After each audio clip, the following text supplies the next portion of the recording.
This Film is Lit, the podcast where we finally settle the score on one simple question. Is the book really better than the movie? I'm Brian, and I have a film degree, so I watch the movie, but don't read the book. And I'm Katie. I have an English degree, so I do things the right way and read the book before we watch the movie. So prepare to be wowed by our expertise and charm as we dissect all of your favorite film adaptations and decide if the silver screen or the written word did it better. So turn it up, settle in, and get ready for spoilers, because this film is lit.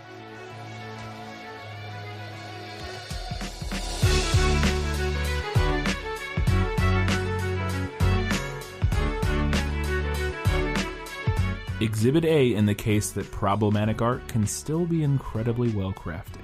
Its blue is the warmest color, and this film is lit.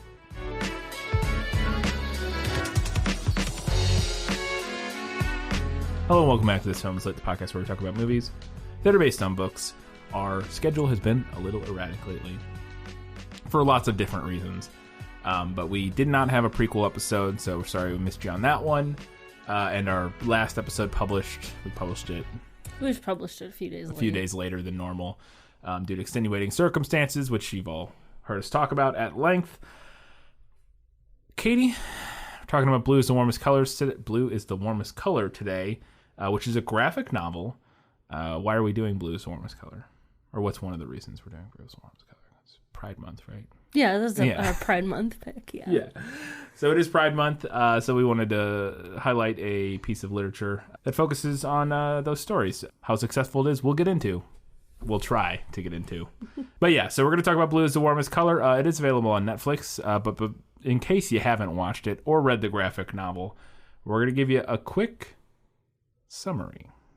Let me explain. No, there is too much. Let me sum up. French high school student Clementine meets Emma, an intriguing young woman with blue hair. They fall in love, engaging in a tender but often tempestuous affair due to both their own shortcomings and pressures from the world around them. Okay, so that's the graphic novel. I would say that's also the book, or the movie. It's pretty vague, yeah. The main reason is if you haven't seen the movie, it is not a lot going on in terms of like a plot, quote unquote. Yeah. This is a story. It's a slice of life. It takes place over like 10 years or something like that, which is kind of hard to tell when you're watching the film, unless you kind of figure out based on what some people say here and there. Because and some hairstyles change, but they don't look. The characters don't look particularly different over the course of 10 years. At least I didn't think so. I didn't know. I mean, their hair changes, but they don't look 10 years older.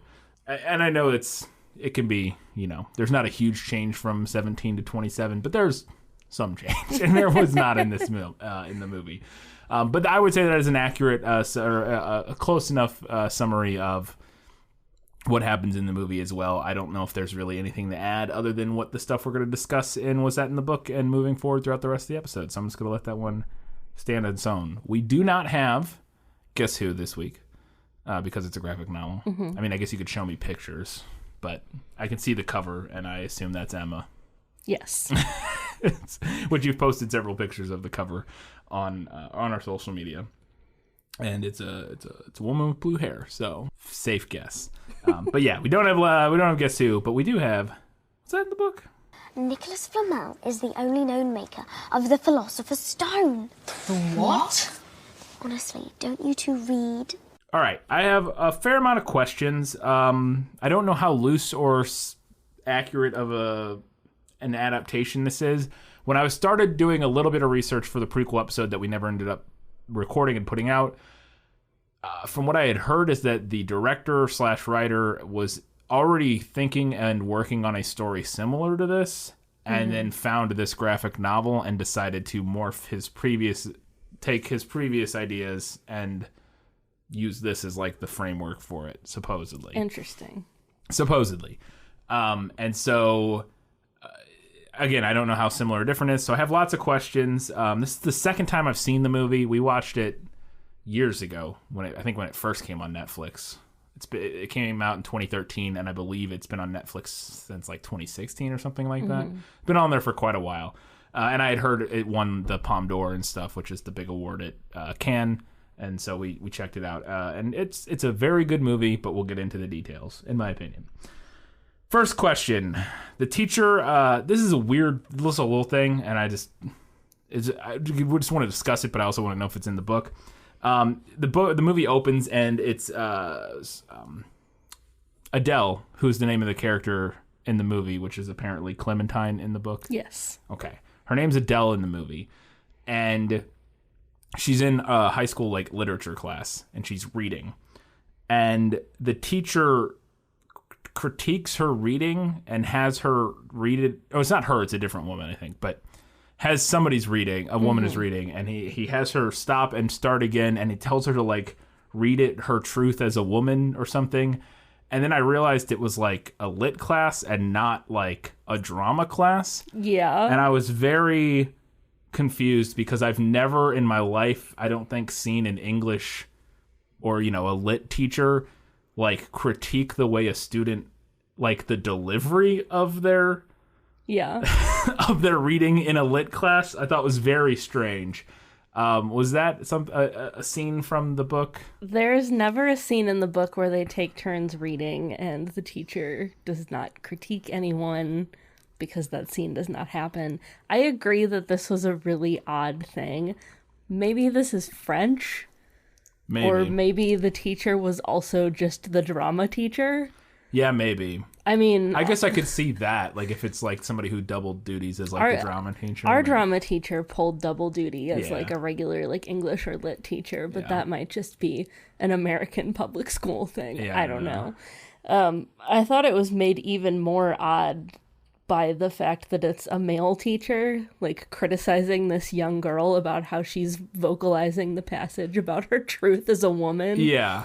Maybe that's a metaphor for the movie in general. I think so. This is way too much to get into right off the bat, but I don't disagree when I read that you wrote that, because I thought the same thing about a moment later in the film. Several things. This film is very meta. Yeah. And so this movie has received a fair amount of criticism. It won a ton of awards and was very critically well received when it came out. I think in sort of... I think since the initial wave, it has sort of critical analysis and feminist analysis and queer analysis of the film has not been quite as kind as the initial sort of critics were to the film. And we're going to discuss some of that to the extent that we can over the course of the episode. But that is something that I thought was interesting upon thinking about it and watching the film, is that I think some of that, this male teacher discussing how this girl speaks her truth as a woman and critiquing it, I think the director recognized at least a little bit the irony of him making this movie and infused a little bit of that into the movie. I think. Now, so we're not going to go into a whole bunch of detail about, supposedly there's lots of stories about how working on this film was a nightmare and that this director is an asshole and kind of a jerk and it was not great. The working conditions were not fantastic for people. I have some weird or specific details about what kind of shoot it was in the odds and ends later. But this moment with that, when you mentioned that it's a male teacher saying that to a girl, made me think about that, because there's another moment later where there's a male party goer discussing feminine or female pleasure that also felt very self-deprecating in terms of what the director and writer chose to put this scene in the movie. And it's this guy bloviating about, we'll get to it. But so those things made me wonder if maybe the director isn't at least a little self-aware in that regard. A little. I could be wrong, but I feel like maybe he is maybe a little bit self-aware. Yeah, maybe a little bit. Maybe. I'm not saying it makes up for other issues in the film. I absolutely don't think he should get a cookie for that. I think if you're self-aware, that means that you pass the project along to somebody who's better suited to it. I don't disagree. I think it is just interesting and sort of meta that and several other elements of the film that we'll get into. But it is sort of interesting. Okay. Next question. Is there a focus on food? Because this movie, I had forgotten, has lots of scenes of people eating, and it's a big part of the movie. And I just wanted to know if that was informed by the book or if that's something the director / writer and and whatnot chose to infuse. No, there is not a focus on food in the Okay. book. There is spaghetti bolognese. I don't know how to say it. I don't know how to say it Bolognese. either. Bolognese. There is spaghetti bolognese Okay. in the book, so they nailed that. But there's not a focus on food like there Who is. eats the spaghetti bolognese in the book? It is Adele's family. I'm just gonna call her Adele throughout Yeah. the episode, even though she was Clementine in the book. Yeah. Okay. That'll make it easier for us because Yeah. I know her as Adele. So, and most of the viewers or listeners will, if they've watched the movie. Okay, because it's an interesting thing in the movie that the movie does throughout the course of it, because one of the major themes in the movie is class, and one of the ways that is depicted throughout the course of the film is by the food that different people eat, and how they eat and that sort of thing. And I was wondering if that was something that was inspired by the book, but sounds like not really. But maybe one of the dishes was at least pulled from the book. Does she first see... So Adele in the movie first sees Emma. She's walking home from school, I believe, and she's at a crosswalk. She's at a literal crossroads in her life. And she sees Emma with her blue hair at the other side of the crosswalk. Is that the first moment that Adele sees Emma in the book? Yes, that scene is very similar to what happens in the book. I would put that under the movie nailed it. Okay. Yeah, because I thought that was... It was funny when we were watching this movie is that sometimes this movie is incredibly subtle and like layered and like rich in its symbolism, and other times it's very on the nose. Yeah. In a very in a way that feels very French cinema to me. Not that I've seen a ton, but it just feels like sometimes the symbolism is like, oh, it's like, ooh, you gotta let it wash over you and absorb it, and other times it's like getting hit by a truck. And She's at a crosswalk, guys. She's at a crossroads. You get it? Do you get it? You get it? Okay. Yeah. I thought that was, yeah. So it felt to me, though, like a specific thing that might have been from the book. And then, does she then subsequently start to realize, because her and her friends in the beginning of the movie, they're discussing boys a lot and about who's dating who, and Thomas is this guy, Thomas, I believe is how you would say it in French, is this guy at school that is into her, and they like talk about it. And at this point in the movie, she has not slept with him yet, but she has this fantasy about Emma. While she's like laying in bed one night, and this is like the thing that makes her start to realize that maybe she's into women as well. Is that sort of what kicks it off? Yeah, she does have a fantasy, a wet dream, if you will, about Emma. Although the book it's less of a wet dream in the movie. Yeah, it's more of an active masturbatorial experience. Yeah, but yeah, the book does show her as being like more confused and kind of upset about it initially than I think the movie does. Yeah. Oh, okay. So she's a little less sure. The movie plays with that, her being uncomfortable a little bit with this side of her sexuality and sort of not sure what to do about it, especially as we get introduced to some other characters moving forward. But she goes on after this to eventually have sex with Tomas, who's the boy who was her and her friends were talking about at lunch earlier in the film. And in the movie they have sex, and it's very apparent during the scene that she's not particularly into it, which not even necessarily reflective on the fact that it's a dude, but could just be that it's a high school dude and having sex in high school is a nightmare. But she sort of you get the vibe very quickly, and she sort of seems to realize in this scene that this isn't doing it for her. Is that scene in the book? She actually does not have sex with Tomas in the book. There is a scene where they're going to have sex. They're like about to, and she ultimately can't do it and like puts all her clothes back on and leaves. And I actually had this change under better in the movie because I felt like it was more impactful to show her sleeping with him and then like clearly not being super into it or like having that obvious regret. Yeah, and at least in this regard, I think it's a good change, and also it's nice in the movie that it's not something you don't feel like she's coerced into. She very clearly wants to sleep with this dude. Yeah, but like partially to see like, do I actually like? You can tell she's not sure, but she's like, oh, we'll give it a go. We'll give it the old college try and see if I like dicks, and a little, maybe not this one. I don't know. It gets complicated later in the film. which we'll get to. So I thought it was interesting. We see, sort of timely a little bit, we see Adele go to a protest in the film. It is in particular a labor protest of some sort. The French love a good protest. Good for them. They've been doing it for hundreds of years, and it's part of their culture. It's like every Saturday they go out and have a protest or something. In this particular one, they're talking about some sort of labor rights and money for education, and it seems to be some sort of generic lefty labor sort of protest. We don't go into there's no explicit details of what it is, but I thought it was interesting, and I thought it was another good little short vignette sort of scene exploring Adele's character, and also a good little scene in a coming of age tale, going to a protest and being part of a movement and that sort of thing. I thought was interesting. And some of the footage actually looked like it may have just filmed it at an actual protest potentially, which wouldn't surprise me because again, they do them every couple weeks there or whatever, but I know it's not totally accurate, but, is that scene from the book? Yes, there are scenes where she and her friends take part in protests. Are they like labor protests, or is it? They're kind of similar, like generic like left-wing. Yeah, like they talk about like workers' rights and like education and. Yeah. Okay, so same thing in the movie where. Yeah, it's some sort of lefty protest. Following on to that, speaking of labor protests and that sort of thing, is there focus on class differences in the book? Because in the film, we get a very stark... and I think I have another note about it later. Yeah, I have another question about it later in relation to their parents, or each of their parents.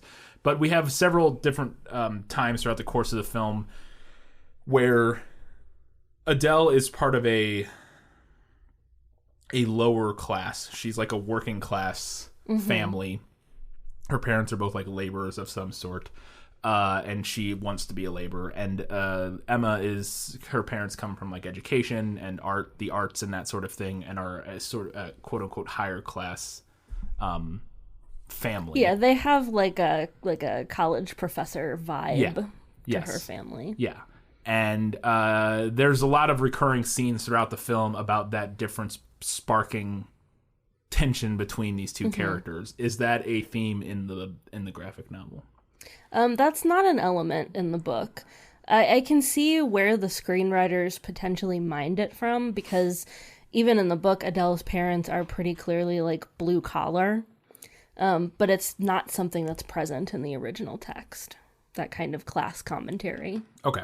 At least I didn't get that from my read of it, no. But you obviously noticed it in the film. Yes. Yeah, so it's... it was a very clear theme in the film. Yeah, okay. So Adele, after she realizes that she sleeps with Tomas, she's not really into it, she decides... Well, she doesn't decide. She's sitting outside of class after class one day, and this other girl from class, so I don't even know if we ever learn her name, walks up and is talking to her and talking about how cute this girl that walked by is. And you can tell Adele is like unsure of the situation, but like into it. It's a very well crafted and acted scene. And ultimately, this girl, this other high school, her classmate kisses her, just kind of out of nowhere.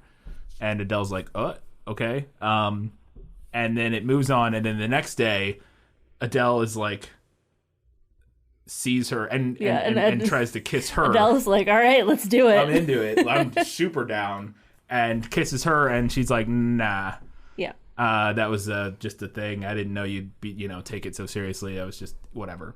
And she leaves, and we see her like one other time in the film, and it's like, that's just a little vignette. Does that happen in the book? Yes, it does. And I thought the movie nailed that scene. The conversation right before they kiss was almost beat for beat. Yeah.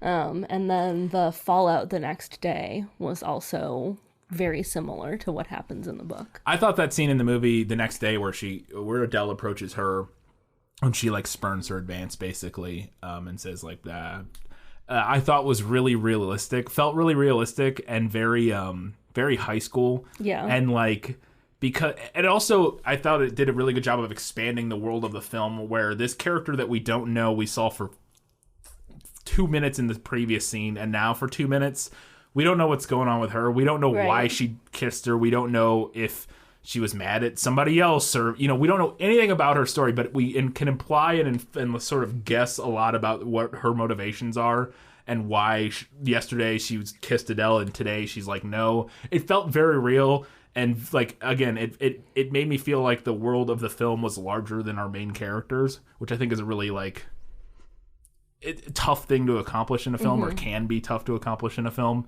And some people, you could also watch that scene and go, if you don't, I could see somebody watching it and going, well, what, now she doesn't like her? Why? We never find out why she's not interested in her now. Like, why did the movie not talk? Like, I could see that criticism, but I think that in the context of the film, it just works really well and that they don't tell us because Adele doesn't get to know.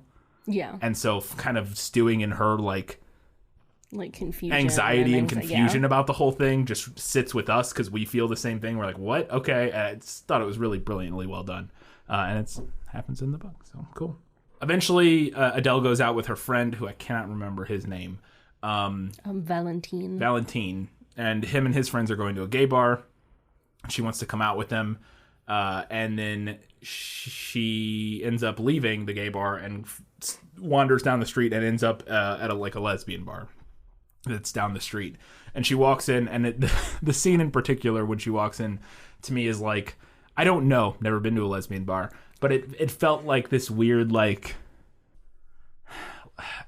I will say this for it. It could be what a 16, 17-year-old's like sort of memory / like if a 17-year-old walked into a lesbian bar and then was thinking about it, like a budding lesbian at 17 walked into a lesbian bar and then was recollecting it years later, this might be what their memory thought it was. But it's just like it's packed to the walls and it's just girls making out everywhere when she walks in, and there's like pounding music, and it's like at least to me, it seemed like every possible visual stereotype of a lesbian like down the line. I just thought it was interesting. At first I was like, this doesn't seem realistic, but then I'm like, well, again, we're seeing this from Adele's perspective. Maybe it's supposed to be like this heightened, like almost dreamlike state of what she sort of sees this experience honestly, as. That was kind of like the read that I got on it, and I have a note about it. I liked the way that the movie portrayed the tangible difference between the gay club that she was at and then when she goes to the lesbian bar. And it felt to me like more like loaded with intimacy. Yeah. And like it was like warmly lit. Yeah. And like you could tell that she felt at least marginally more comfortable there than she did in the last place. And I did like that the movie drew that tangible difference. Yeah. But I see what you're saying. Yeah. I agree. I think of the same thing. I think it is, you can see the difference in how comfortable she is there. But I think because of, again, I think it's like, it's to me, it reminded me of like, if you were filming a kid going, like a little kid going it, like when they walk into like Toys R Us for the first time. Yeah. And it's like, that's not what Toys R Us is like what you imagined it like as a little kid. Yeah. But I know it's a problematic and reductive way of explaining that, but you get my point. And so, yeah, I just thought that was sort of interesting. But is it a similar scene in the book when she goes into the lesbian bar? She does leave the gay bar that she was at with Valentine, and she does find herself in a lesbian bar. Is it full of just making out everywhere? It's full of women. Okay. The thing that stuck out to me is like every time she looks in a different corner, there's just like tons of people just making out like all over the place, which felt, I don't know. Maybe I have no idea. Like I said, never been to London, and maybe a certain time, whatever. Just thought it was just too much making out in a bar for me. That's all I'm saying. To be realistic, she gets to the bar, and this is where she finally runs into Emma again.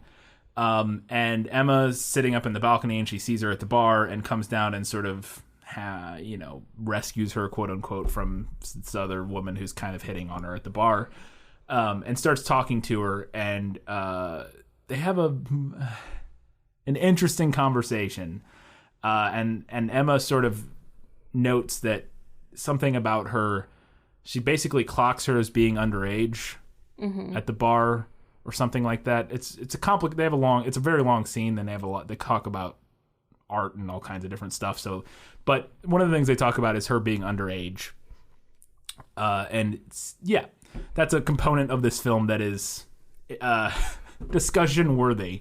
Is that Adele is, I think, in the ballpark of 16 to 17, in that range when they start dating, which she says underage. She means underage for a bar. I believe in terms of like the legal age of consent in France is like 16 or like, I think she's like technically not, you know what I mean? Like, yeah, I say technically, I think she's of legal consent age according to France's laws. But she's not, I think you have to be 18 to be in a bar, like to drink at a bar. So that's what she's saying. I think that's explicitly what she's talking about when she says underage, is like underage to be at a bar. But it's still problematic and sort of yikesy. Is that scene in the book? Yes, they have a very similar discussion in the bar about Adele being underage and about her being potentially curious. Okay. Guess we'll just leave that there for now. So they eventually they end up talking, and then she meets her at school the next day, or sometime in the future. She finds out what school Adele goes to after they talk that night, and she shows up at the school, and they hang out after school one day.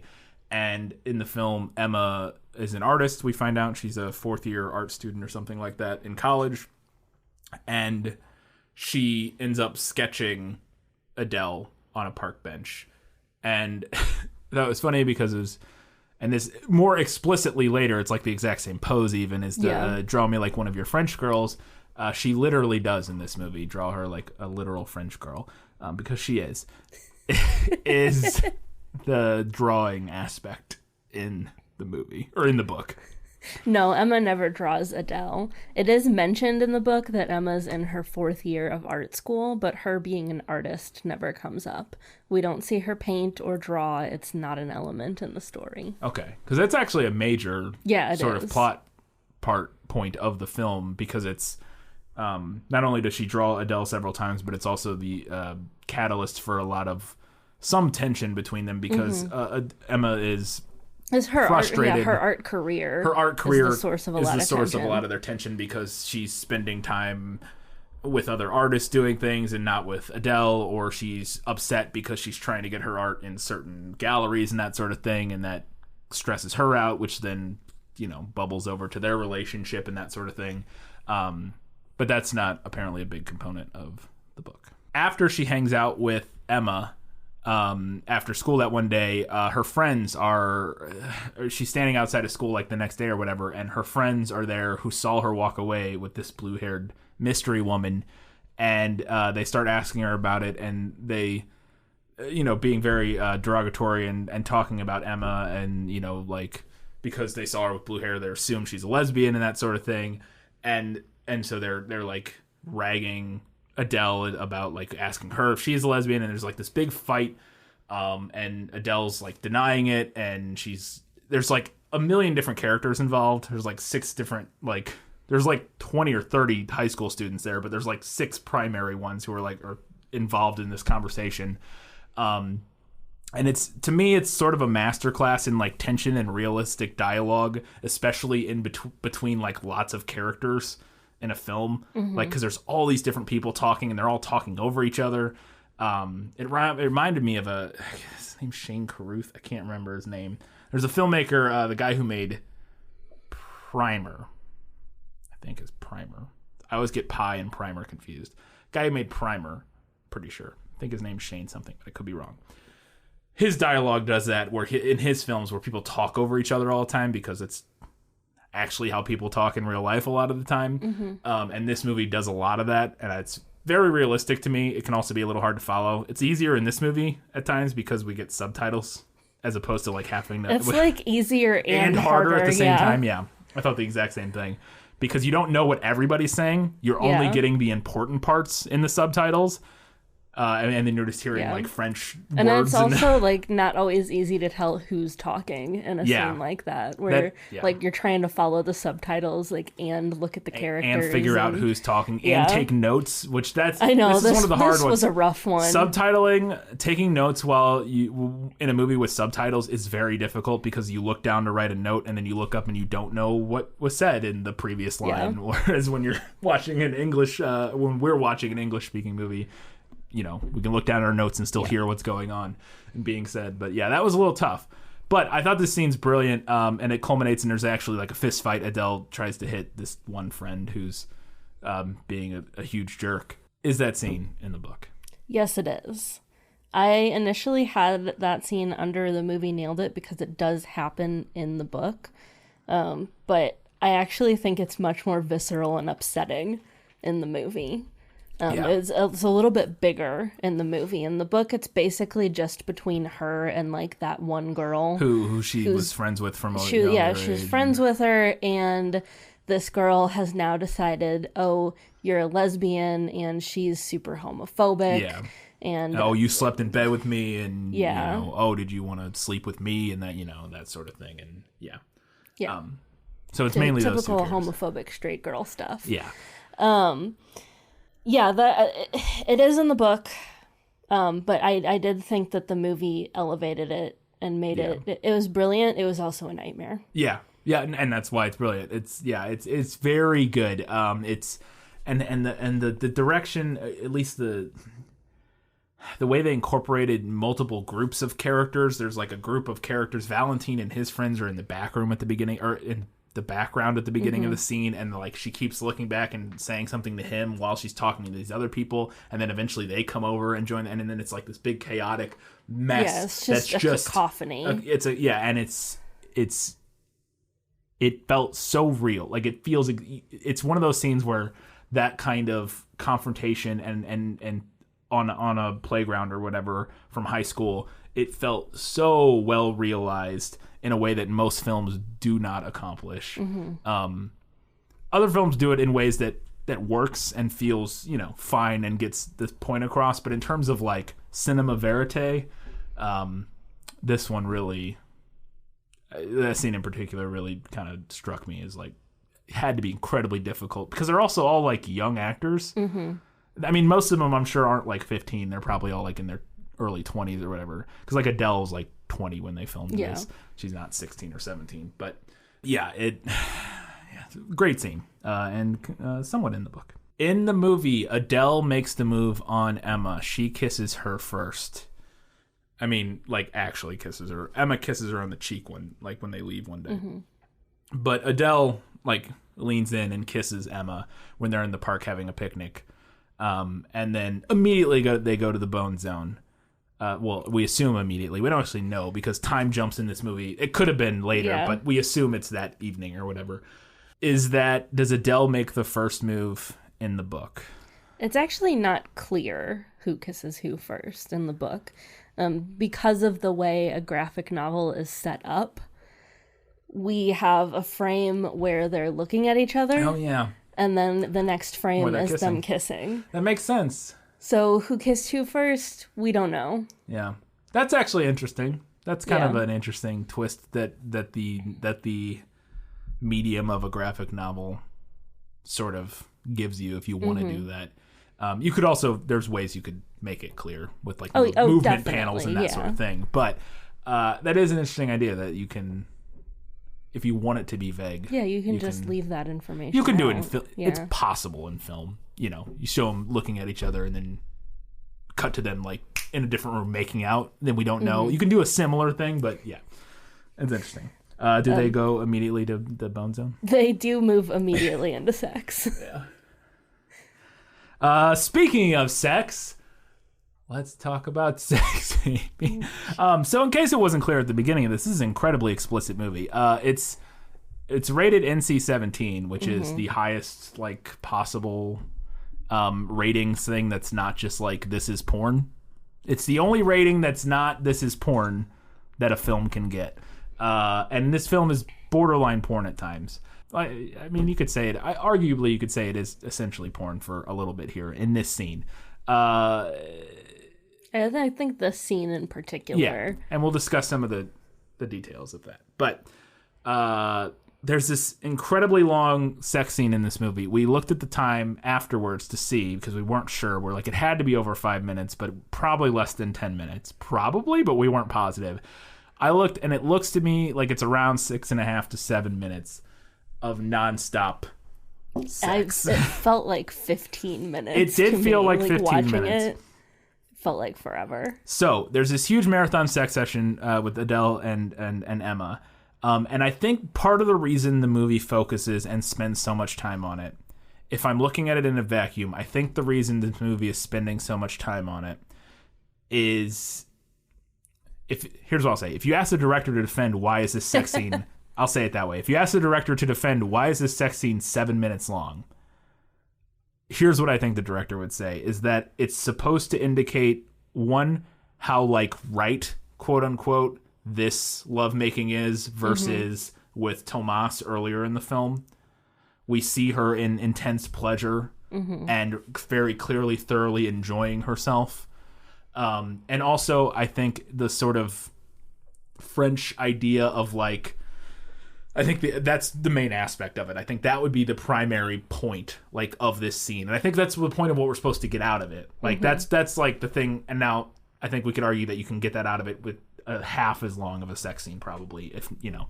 But I think that's part of it. I also think part of it is because this is sort of a cinema verite, and I keep saying that phrase, and I didn't look it up beforehand. I know it's a phrase I remember from film class years ago, but it's a film that is trying to capture real life as accurately as possible, and so it doesn't have sort of the heightened like movie type things that most movies have, and I think in general this movie does achieve that. It is very much, it's one of the more realistic feeling films in terms of how people react, how scenes play out, how people talk over each other. There aren't like big dramatic like lines, you know, that like feel very much pre-written. Usually, like in general, people talk like normal humans do. And so I think the other defense that a director might make for why it's 7 minutes long is because sex is a vital and important part of human life for some people. And for those people who it is important for, and for those people who enjoy sex, depicting that on film as a joyous, like, beautiful thing is, like, something that film should do. I would think would be, like, if I was a director trying to defend... I wouldn't make the scene 7 minutes long, but I could see a director trying to defend that in that way. Where was I going with this? I still think it's a little excessive. Yeah. I still think this particular scene is a little excessive because, I don't know, did you feel the same way? I mean, I know you felt the same way. We discussed this for a while, but before we started recording. But, like, I enjoy sex. I'm very pro-sex. I'm pro-sex work. I'm pro-pornography. I super, super down with all that stuff. But all that being said, I still feel like that scene is a little excessive for what we're trying to get out of it in this movie. It just feels like, and now this is all before I even take into any of the context of what we know about the people starring in the film, what they've said, what we know about the director and the conditions on the set and all that sort of stuff. And on top of that, the sort of weird male gaziness that we get throughout the course of this film, that very clearly comes in through the director of this film. Ignoring all that, it's even still a little excessive, in my opinion, because we can still, I think in 4 minutes, you can still capture everything about this scene that we need from it for the film, including how beautiful and wonderful sex can be and c'est la vie and blah, blah, blah French things. Without it being 7 minutes long. Yeah. My point is, all of this is to ask, was that marathon sex session in the book? This is where we're just going to discuss sort of all of this right now. But. All right. So this is complicated. Yeah. So the book is a 150-page graphic novel versus a 3-hour film. Yeah. So obviously one of these mediums is engaging in more economical storytelling. There are sex scenes in the book, but they're generally accomplished via a handful of very deliberate frames. Yeah. And if I'm being honest, I prefer that. Yeah. I would put it under better in the book. I'm pro-sex work, pro-porn too, and I get the motivation behind the idea of trying to consider, like, how we would feel about the scene if we could look at it in a vacuum absent of any context. Yeah. I think that is an interesting and valid way to look at art. To at least consider it, but I don't think we really can, and I don't know if we should. Yeah, I think that's right. I think the fact that this is ostensibly a lesbian coming-of-age story directed by a man and starring two women who are not lesbians is pretty vitally important to our read of it, that's not even touching on what the actresses have had to say about the director following filming, which I also consider vitally important to our read on it. Yeah. No, I agree. I think I would say that it seems like it's a lesbian bisexual coming of age story, at least in the film. Mm-hmm. And this is a question I don't know if I asked, but you later didn't. Is that, what did I? You did not. I didn't. And I'll just ask it right now, because in the film, Adele ends up in a relationship kind of with a co-teacher. Mm-hmm. And now I guess it's never completely like clear in the film if that's because she's actually into this dude or if it's purely just her like sort of acting out against what she feels as like abandonment from Emma, or if she's actually into this dude. But it seems like she's potentially into this dude. Mm-hmm. Like in the film, I can't remember his name. I don't even know if I ever knew his name. I don't know if they said his name, but her colleague who's a teacher. And then also there's some chemistry at times with that other guy when the movie ends. Don't know his name either. Who's an actor who we meet in the film, and there's like an implication that maybe, who knows, with them. But regardless, that doesn't change the perspective of what we assume from what we have read and been able to find a cis straight male director writing and directing a story about queer women is not. Yeah, it colors everything in the movie.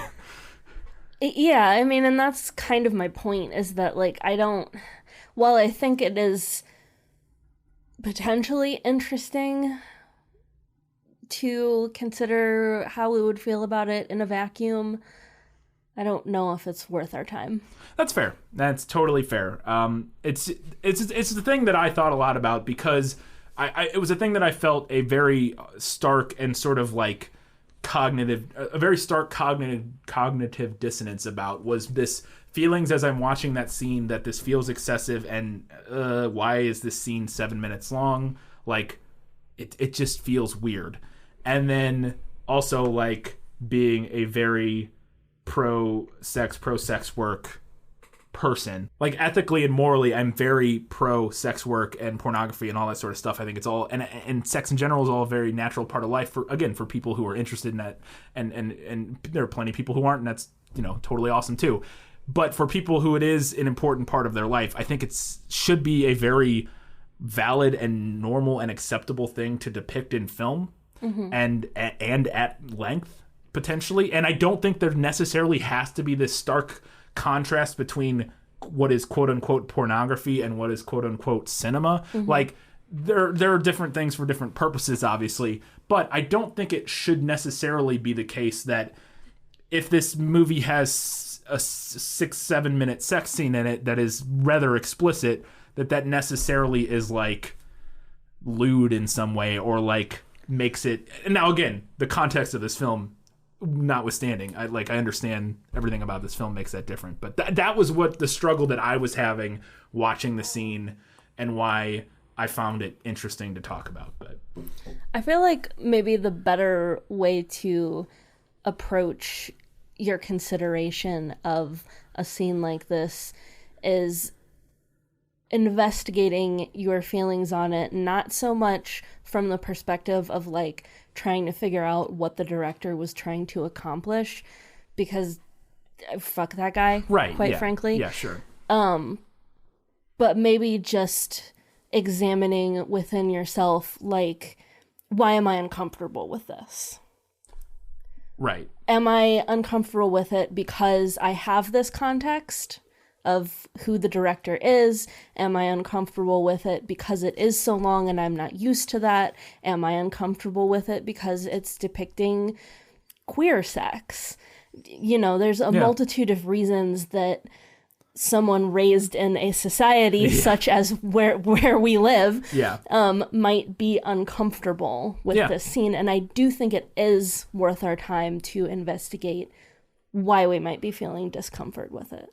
I agree. I absolutely But agree. I don't think that we should have to take this approach of like, well, what are some other reasons that maybe the director wanted to do this? No. Well, no, not in this particular instance. I think it's, I think it's I think it's a valid thing when watching a movie to consider, but also obviously you shouldn't be the only thing you consider. Mm-hmm. You have to consider the context and everything else going on.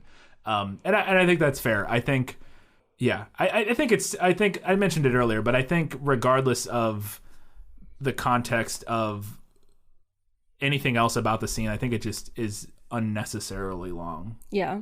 I mean, for what it needs to accomplish. From a purely pacing. From a purely mechanical standpoint, I lost interest. Yeah. It was too long. Yeah. Yeah, it is. It's just too long, and it's in a way that doesn't. Yeah, it doesn't continue to give you anything that to gain. Right. From yeah. it. You don't glean any additional information from past minute 3 or 4. Yeah. Yeah. Yeah. The first few minutes you get, okay, wow, they're super compatible. Look how good their sex is. It's great. This is beautiful. They're beautiful women. This is a beautiful scene. Look at them exploring and enjoying. Okay, it's minute 6 now. We got it. We got it now. Like, we can move on. Yeah. But also, to reach back to your question about Adele's sexuality, I forgot I asked that. I think the movie does sell it a little bit more as a nebulous thing than the book does. We talked about her encounter with Tomas in the book, where she can't bring herself to do it. Yeah. She does, I'll just go ahead and answer this question now. She does end up having an affair with a male coworker, but we don't really we don't ever see them together. We don't learn anything about it. Yeah. The other character that she has a flirtation with isn't in the book. In the book, I would read her as being more into women than I would in the movie. I would read her more into women in the movie, too. I just think that you're just ambiguous about whether or not she's actually also into men, or if that's more of it's not, we don't need to quantify it down to what percentage is she into women and what, it's not relevant. Attraction is a messy, complicated thing, and for everybody. So No, but my point was, I think the movie does, I guess, leave a little bit of mystery there. Gotcha. Where the book doesn't really do. Gotcha. Now, there is a line in the book where Emma says to, I think, Adele's parents, she says a line something to the effect of she still would have fallen in love with me if I had been a man, which to me is an implication of a pansexuality. Yeah. Which would make sense. But that's just that one line. We never actually see her actual character exhibit that at all. We don't see Adele express that. Yeah, we don't see Adele express that. But it is one line in the book that I thought was interesting. Yeah. All right. Getting off sex for now. I'm sure it'll come up again because it's a huge component of this film. Going back to class, I thought this was a really interesting juxtaposition of scenes, is that we have these 2 dinner scenes in the film, where Adele goes and has dinner with Emma and her parents, and then one later in the film where Emma goes and has dinner with Adele and her parents. And I talked about it a little bit earlier that Emma's parents are the artsy sort of college professory, They've got that vibe. Yeah, the white collar type of liberal arts vibe. Well-to-do, live in Yeah. the nice part of town, that sort of thing. Like the artsy part of They town. have oysters for dinner. Yeah, they have oysters for dinner. And that's what I want to talk about here. And then when we meet Adele's parents later and they go to dinner, is that, they have bolognese and they have a smaller apartment. It's not quite as nice. And they're like blue-collar workers. And I thought this juxtaposition of these two scenes in the movie was really interesting because in both scenes, the parents ask the other girl, what do you want to do? Like, what do you go to school for? What's your career? That sort of thing. And Adele tells Emma's parents, oh, I want to be a teacher. I really like school. I learned a lot when I was in school. I really love it. And I want to pass that on. I want to keep doing that. Which is a very noble pursuit, and most people would be like, "Oh," but Emma's parents are, you can tell they're not like outright mean or weird about it, but you can tell, again, sort of masterfully acted and written, that they look down their nose at it. That it's the peasants are educators, at least in terms of, like, she wants to be like a school teacher. Yeah, like not like, oh, I want to go teach philosophy. Like she wants to be a school teacher. And, you can tell that they kind of, it's like that they consider that like a laborer's job. And they are laborers. It's very much like she doesn't have any ambitions kind of reaction. Yeah. Is that, yeah. And then that gets spun on its head when we get to her parents, Adele's parents, and they ask Emma, and she's like, oh, I'm an artist and that sort of thing. And Adele's parents, or specifically dad, talk about like, oh, but like you kind of need a job where you can make money and that sort of thing, and because he's hard to make a living as an artist, blah blah blah. And I thought it was really interesting and well crafted two scenes. Is that dynamic in particular? Those two scenes with the two like very similar reactions for different reasons that parallel, that mirror image. Is that from the book? Not in the book at all. Not a bit of it. Okay. Well, we talked about earlier that the class dynamic wasn't nearly as much of a part of the book, so it makes sense that those scenes aren't in there, but they're really, really interesting scenes. Speaking of the dinner scene where they're at Adele's parents', at first we assume that, at least in that scene in the movie, the way it reads to me, is that we assume her parents know that they're dating, because they're sitting there having dinner, and her parents are like, oh, we've been waiting so long to meet you, and we've heard so much about you, and it's all the typical, like, meeting the new significant other chit chat. Yeah, it's all that stuff. And then halfway through the scene, the dad asks Emma what her boyfriend does for a living. Yeah. And you're like, oh, okay. They don't know. They're just friend. Like to them, it's just her friend. Yeah. Or whatever. Which I thought was interesting. Is that scene play out similarly in the book? Adele's parents are similar in the book. I mentioned earlier they're like clearly blue collar. Pretty clearly like some level of conservative. Yeah.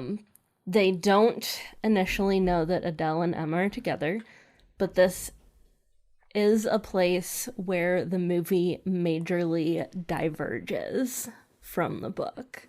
Now imagine, if you will, this kind of similar dinner scene. Emma comes over and then she stays the night. They have sex. Okay. Loudly. I was watching the movie waiting for the other shoe to drop because I thought for sure it was going to drop. Yeah. They have sex, and then Emma makes the inexplicable decision to walk down to the kitchen completely nude. Oh. Just completely in the buff. Okay. Walking around in somebody else's house. Down to the kitchen, middle of the night. So Adele's mom sees her because of course she does. Yeah. Because you don't walk around somebody else's house naked. Nah, never have. Never will. No. And Adele's parents throw her out immediately. Like, out into the night, into the street. Disown her. Wow, okay. Which sets the stage for the remainder of Adele's the story. Adele's parents throw Adele out. Both of them. Both of them, okay. I thought you meant Emma out, but both of them. Both of them, yeah. Wow, okay.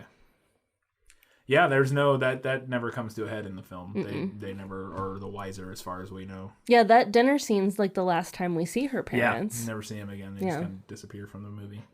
Interesting. Yeah, that's wild. All right, let's talk about the artist dinner party because this scene is fascinating. I legitimately think you could write a doctoral thesis, like a film thesis, about this scene. There's so many things going on. So Adele and Emma throw a big party for all of Emma's art friends. Adele cooks dinner, and they have a big like patio garden party type thing.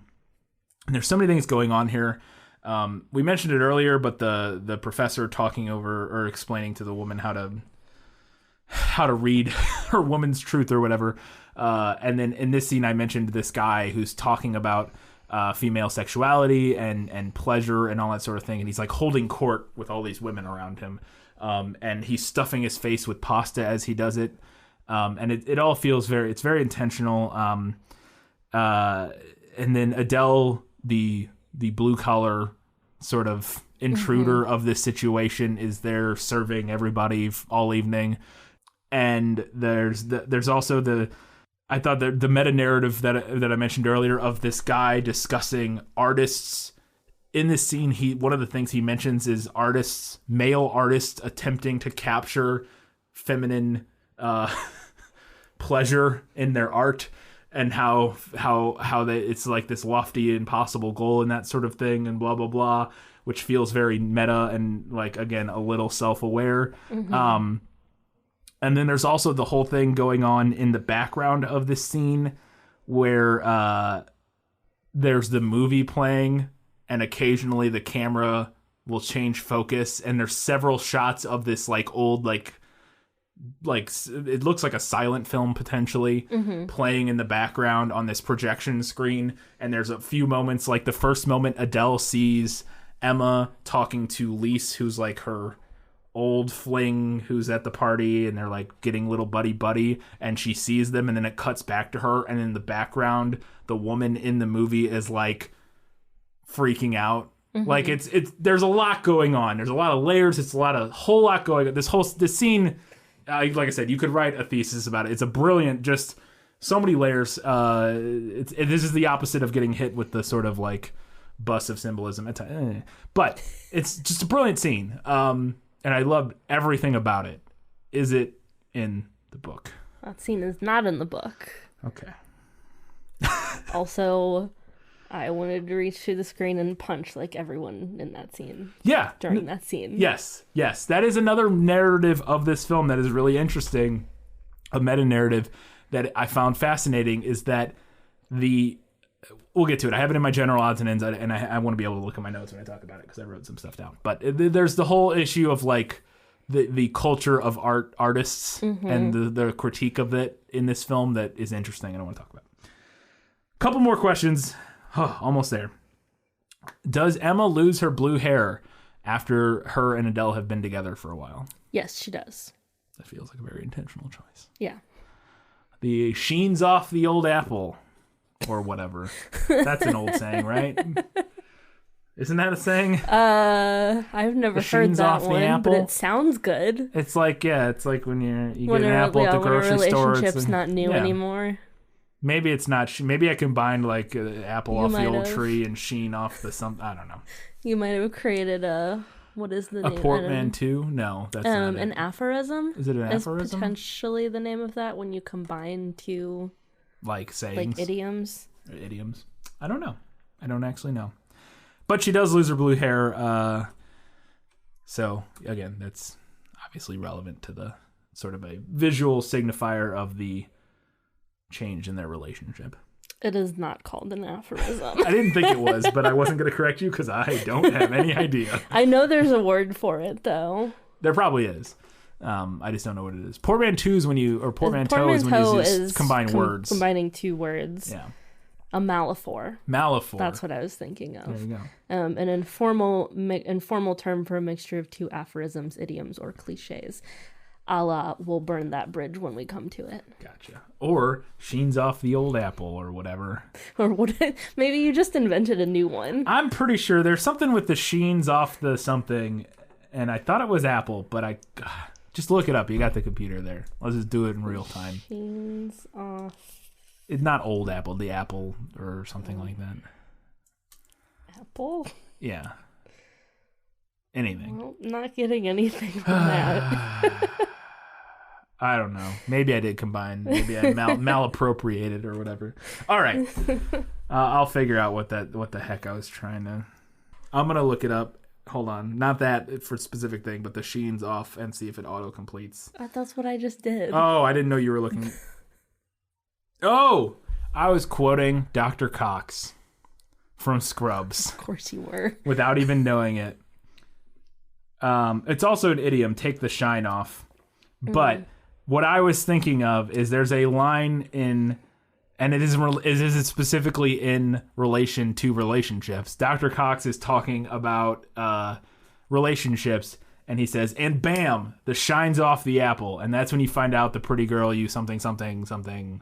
Oh, okay. He says the shine's off the apple in relation to, like, again, that once you get past the sort of glow of a new relationship. Stage. Yeah. Well, that was I knew I didn't invent it. I knew there was something about the shine or the sheen off an apple, and I knew it's Dr. Cox. Oh, boy. That's a problematic show when you go back now. Holy cow. Still great, but also problematic. All right, last two questions. Does Adele make out with a fellow teacher? We talked about this. No, but she does have an affair, and that messes things up, right? Yes. Okay.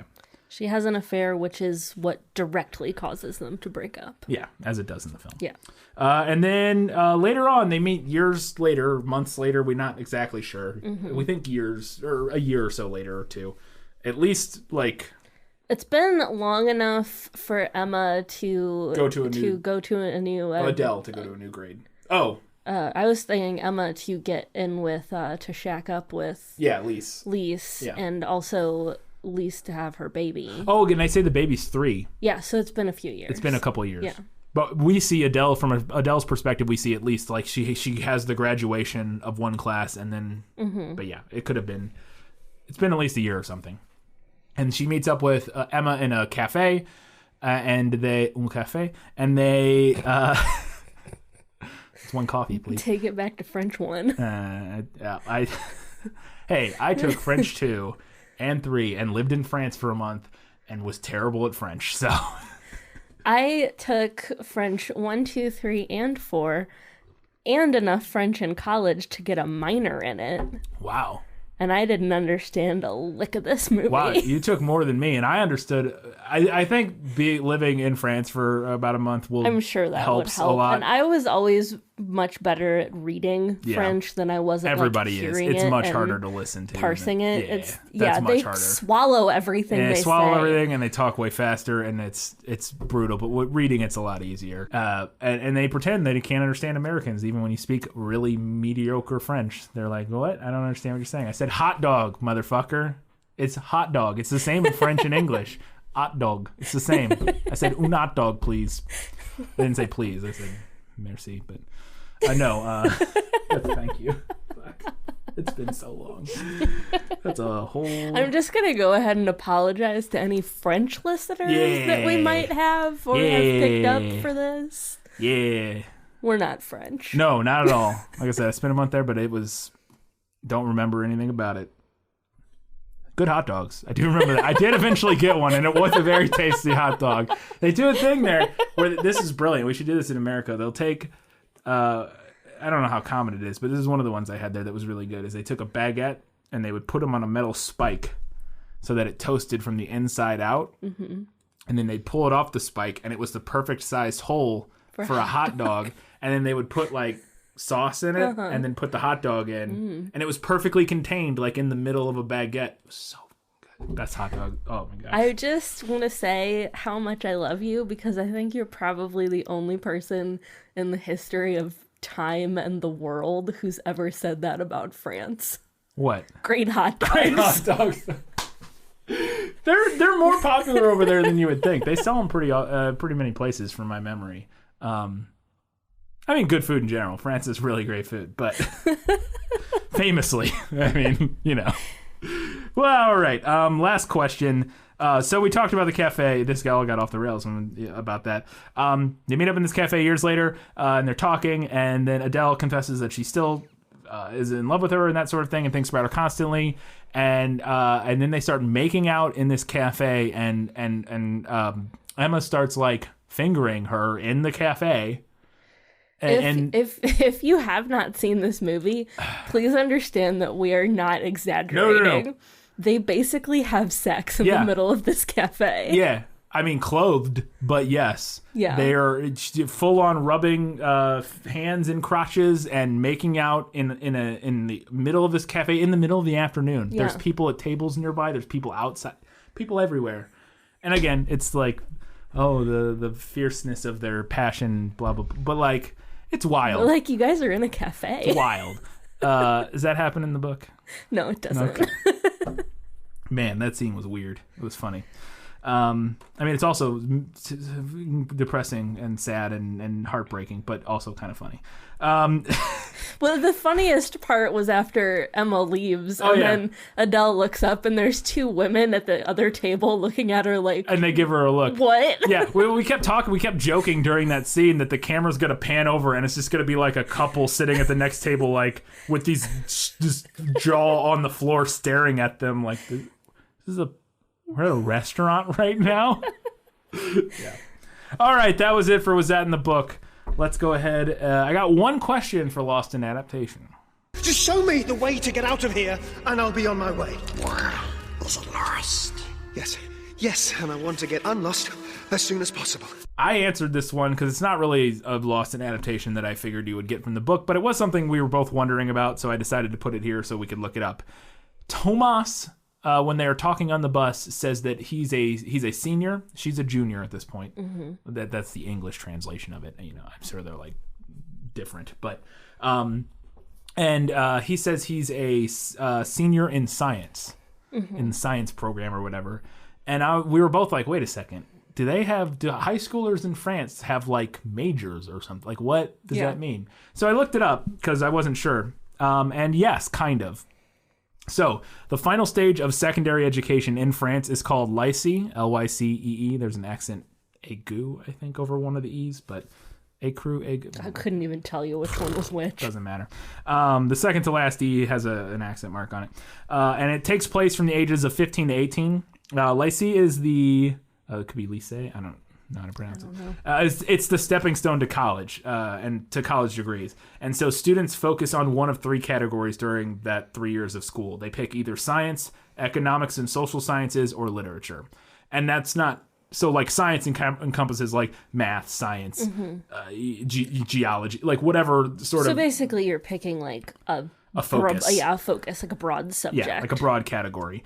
And it focuses on groupings of classes that prepare students for college in that specific area. So if you want to go be a chemist, you take the science track and you're going that way. You take, so it just kind of focuses them before they get to actual university. And in the movie, it's mentioned that Adele's focus was literature because she wants to be a teacher, and that has like those kind of things in it.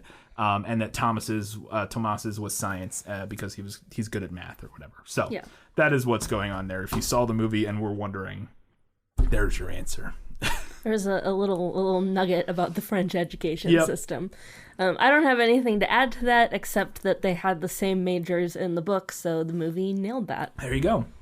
All right, speaking of the book and the movie, I mean, that's all we've been doing. But let's go ahead and talk about what was better in the book. You like to read? Oh, yes. I love to read. What do you like to read? Everything. So one big thing that the movie drops is the entire frame story. Oh. Which I guess isn't like the worst thing, but I did think that it provided some mystery throughout the book, knowing kind of where the story ended up, but having to wait to find out how it gets there. So the frame story is Emma at Adele's parents' house, and she's reading her diaries, Adele's diaries, after something, we don't know what yet, but something has happened to Adele. Do you find out? We do find out. Adele doesn't smoke in the book.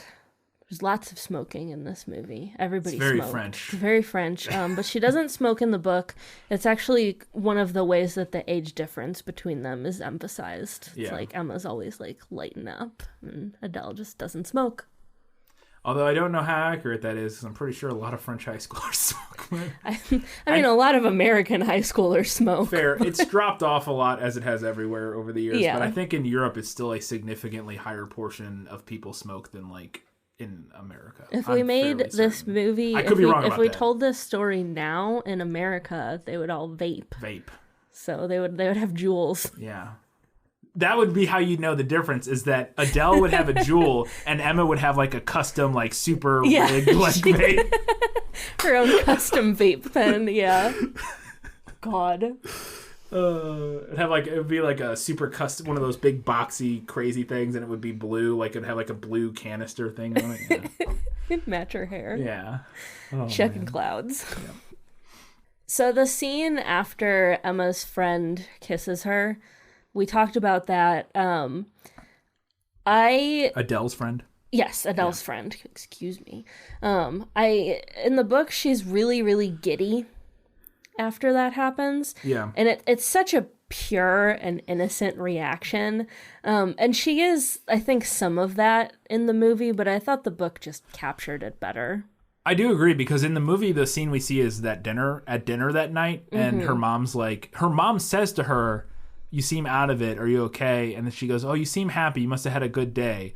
But she didn't seem particularly happy in that scene to me. She just seemed kind of like out of it, like tired or something. And it's the only scene where I thought that I didn't feel like that the acting captured, like, because she's so brilliant in the rest of the movie, like, and everybody is, but Adele and Emma both in particular are like incredibly good, and she does such a good job. But in that scene, her mom's like, "Oh, you look so happy. It's good on you," or something. I'm like, is that what her happy looks like? She just is there. Like, I don't know. She didn't seem, but yeah. So I see what you're. Yeah. In the book, it's depicted where she has like this big grin that stretches across her face, and she just like can't stop smiling. And I thought it was like, even though it doesn't end up good, I thought it was a really cute, like I said, like very pure and innocent kind of reaction to that. Yeah.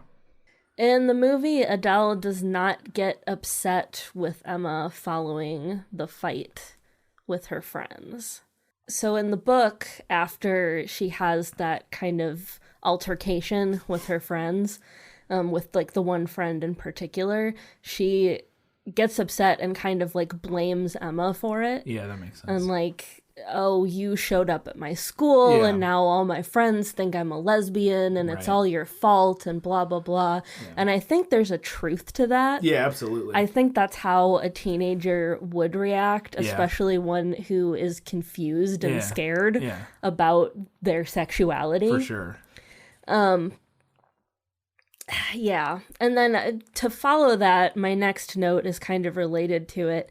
There was a lot more back and forth between Adele and Emma before they have sex in the book. A lot more time passes. Adele is at least a little bit older. And she's like somewhat more come to terms with the fact that she's attracted to women than what I felt like the movie implied. Yeah. I thought the movie placing it so close to the fight with her friends at school was, I don't know. Yeah, a little weird. I don't know if it read super well. No, I think she is supposed to be like a senior. I think she's supposed to be 17 when they actually have sex in the movie. At least it was the vibe I got, because it's not too long thereafter that she has her 18th birthday. Like in the film, like at least in the timeline of the film. Again, the movie jumps time without ever explaining how long it's jumped or anything like that. Yeah, it's hard to tell watching the movie. Sometimes they tell you based on like, oh, how old a character is, or oh, it's been 6 months since I've seen you, or whatever. But in general, the movie doesn't tell you how long it's been since previous scenes. But I think she is supposed to be like 17. But I do agree that it's not quite a bit, at least from what you're explaining. It sounds like maybe there's just a little bit more setup for it in the preamble for it in the book. Sabine, I believe is how you pronounce her name. Emma's girlfriend. that she has at the beginning of Oh, the yeah, story. at the crosswalk. Yeah. Yeah. The girl with the buzz cut. Yeah. Where like super, super short hair. Yeah. I don't know if it's actually buzzed. Anyway. So Sabine is also in the book, and there is a lot more to that part of Emma's story. She is very hesitant, doesn't want to break up with Sabine. Adele and Emma kind of carry on an affair for a while. Yeah. And like Adele has to continually push Emma to do this. Like, I want to be with you. I want to be with you. Why won't you break up with her so that we can just be together? And then when Emma finally does that, Sabine actually confronts Adele and tells her, like, this is just a fling. She doesn't actually care about you. You're just a piece of ass and all this horrible stuff, which I thought was an important moment for Adele. Yeah. To like realize that, oh, it's not just going to be all sunshine. Yeah. Now that I've gotten what I wanted. But also I think that's kind of an important thing about Emma, that she was so hesitant to just go ahead and be with Adele. Yeah. And was willing to like basically cheat on her girlfriend. Yeah. With her. That is one of the things that I think is interesting in the movie, is that I read the movie as that being the case without the movie ever just showing it in the slightest. We know she's with that other girl, and I think they discuss it at least once or something in the film. But the vibe I got is that the first time that they have sex, that she's still dating. Mm-hmm. Like when just watching the movie, that's what I would have assumed, is that she's still technically like with or dating, because she asked her like, how long have you guys been together? I think she asked her that. She does. She asked her that when they're having the picnic. And then the implication in the film is that they have sex that night. So the idea to me is that they are in fact having an affair. Like that was what I got from the movie, is that Emma is having an affair with Adele. I think the actual confrontation scene would have been interesting to have in the film, but I think the movie does a lot of legwork without ever showing us. Just from sort of the implication. I feel like the movie just kind of forgets Sabine exists after that conversation. Well, I also think that the reason it does that, I would have to assume, is that part of it is the focus is Emma and Adele. Like there's not a scene without there's not a scene in the entire film without one of the two of them, if not both of them, basically, for the whole thing. And at least until after they break up. And the movie's already 3 hours long. I think it would have been a lot to have that extra sort of dynamic going on and to spend a lot more time with that. I think the movie just chose to focus on their specific relationship. Obviously, Sabine's a part of that, but I don't know. I thought it worked for me in the film, because I did get the vibe that she was having an affair and that there was some tension there. It just doesn't ever really resolve like it seems to in the book. Yeah. So we talked about what happens with Adele's parents in the book. They disown her. Yeah. Throw her out. That's the catalyst for the rest of the story. I have this under better in the book. I think it would have been rough to watch had it been depicted in the movie, but it is a catalyst for the rest of the story, and it's the point where the movie diverges from what the book is doing in a big way. Not just plot-wise, but theme-wise, which I'll talk about in my final verdict. Okay. But I felt like I needed to include that here in this segment. Okay.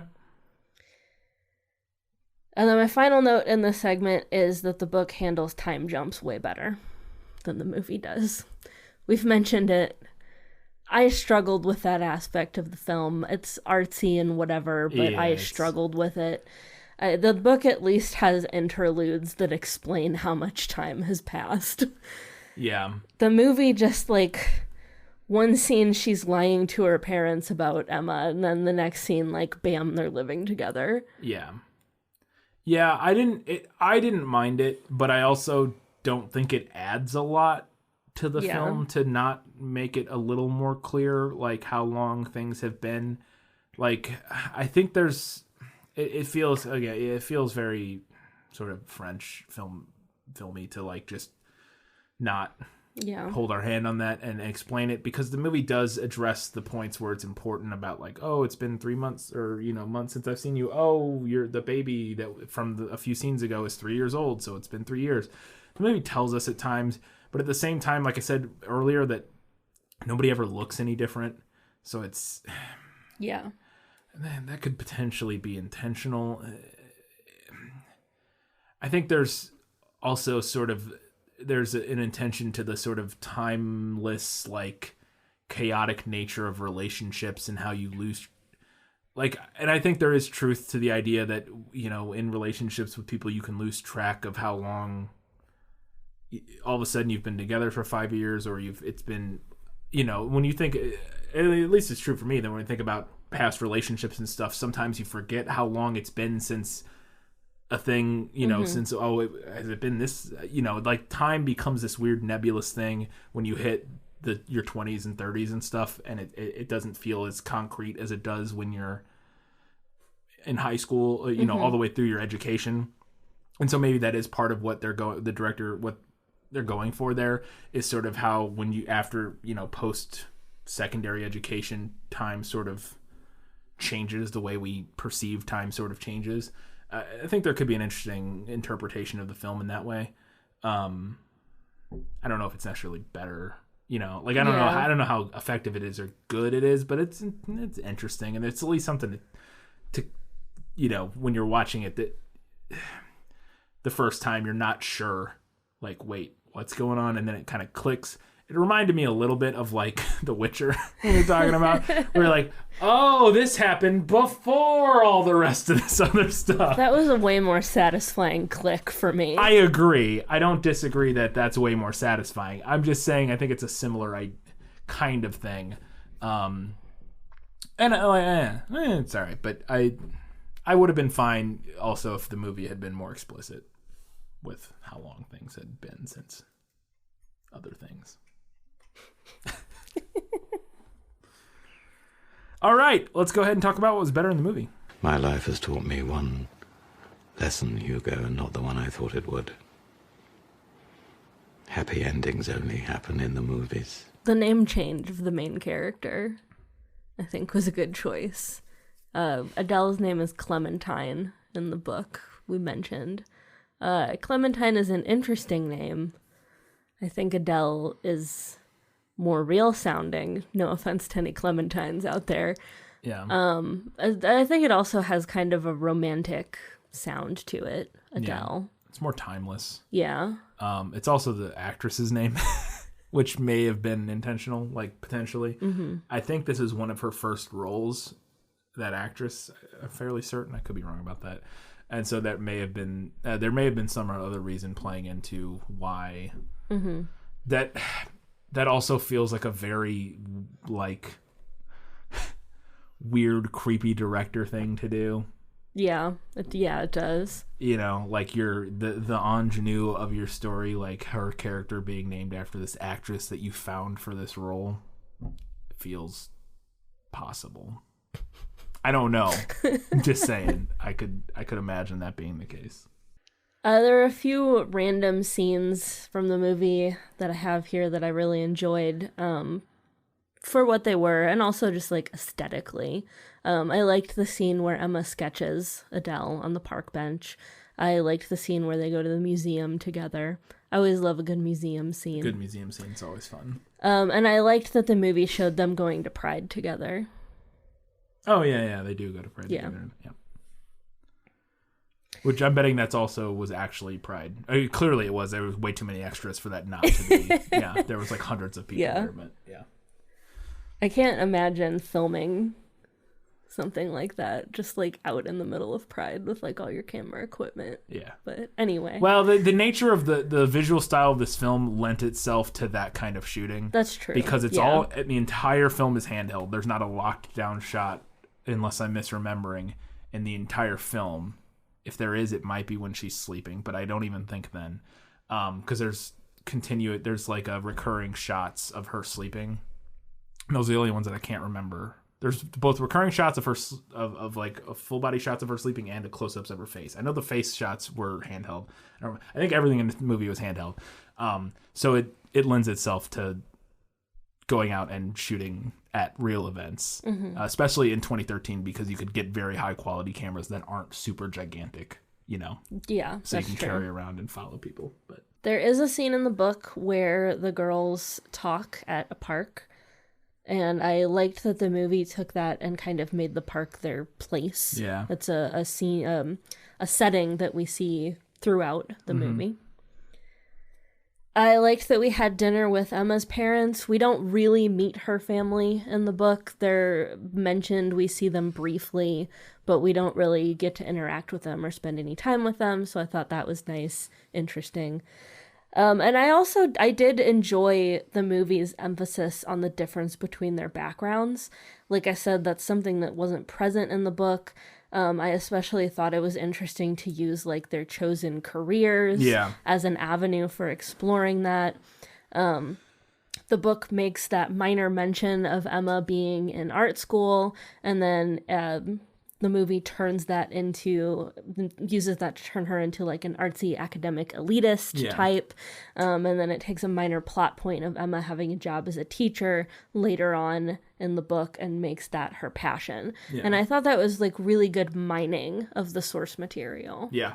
It also gives us really grounded and interesting places to take the characters later. Like after they break up, we get to see both of them living their own lives in a way that's not just them, because we know what their passions are and that sort of thing. It makes sense to then watch them continue to live their lives post relationship in the movie. Yeah. Like seeing Adele struggling through the day as a teacher while being just emotionally wrecked and that sort of thing, and later seeing Emma, her art being presented in a gallery and that sort of thing. And I think it makes a lot of sense and was really interesting. And also it comes back to that class thing, because we'll talk about it here in a second when we get to odds and ends. But yeah, that was really well done. That juxtaposition between these two characters, and it also creates a lot of conflict between them that felt realistic and came from a place. I guess that's the other thing in this movie. None of the like their falling out in their relationship isn't because of like a wacky, or even not wacky, isn't because of like a stereotypical film like misunderstanding or anything like that. Like the sort of classic like rom-com or even like romantic film, like we broke up because you saw me doing this thing that wasn't actually what you thought, or we just aren't talking to each other. I mean, it is kind of, we just aren't talking to each other, but it's like a realistic like slow drifting because of one's interests versus the other person's interests, and also the weird snobbery of Emma, and not it's a very complex, nuanced relationship that when it falls apart makes perfect sense that it falls apart. Yeah, I agree. All right, let's talk about a couple things that the movie nailed. As I expected, practically perfect in every way. These are both kind of the same note. I thought everybody in the movie actually looked quite similar to their illustrations in the book. Oh, okay. Even minor characters like post Tomas. some side by sides. Like, yeah, I will post some side by sides. And like Emma, obviously the blue hair, but she wore that like a newsboy cap thing, and she has that in the book. Adele at the beginning of the movie dresses kind of similar to how she does in the book. Like she has like the turtlenecks underneath like the heavier jacket, that kind of layered look. Yeah. I thought it did a good job with that. Does Adele wear her hair up in a high ponytail? She does, not initially, but she does like a little bit when like during her senior year. Because that is... She wears it up like that. How she wears her hair like 90% of the film. I know. Until later, like when time has passed. But like that's her whole like high school and like post-high school look. Dirty hair. Her dirty, constantly... Yeah. Like, it's just... She's never washed it over the course of the film that we've seen. She goes in the ocean that time. That's the only time it gets in the water. That was the cleanest her hair was throughout the entire film. I'm sorry. I don't mean to be like elitist about this, but girl's hair was greasy. It was a little, but we talked about it in the film, but it's very, she's an ingenue. It's the look. It's like she always has it in a top ponytail, and she's constantly pulling it, and it's always just everywhere. Like, it's just everywhere all the time because she's everywhere all the time. Like, her hair is her. Like, it's symbolism. It's art. All right, let's go ahead and do a few odds and ends.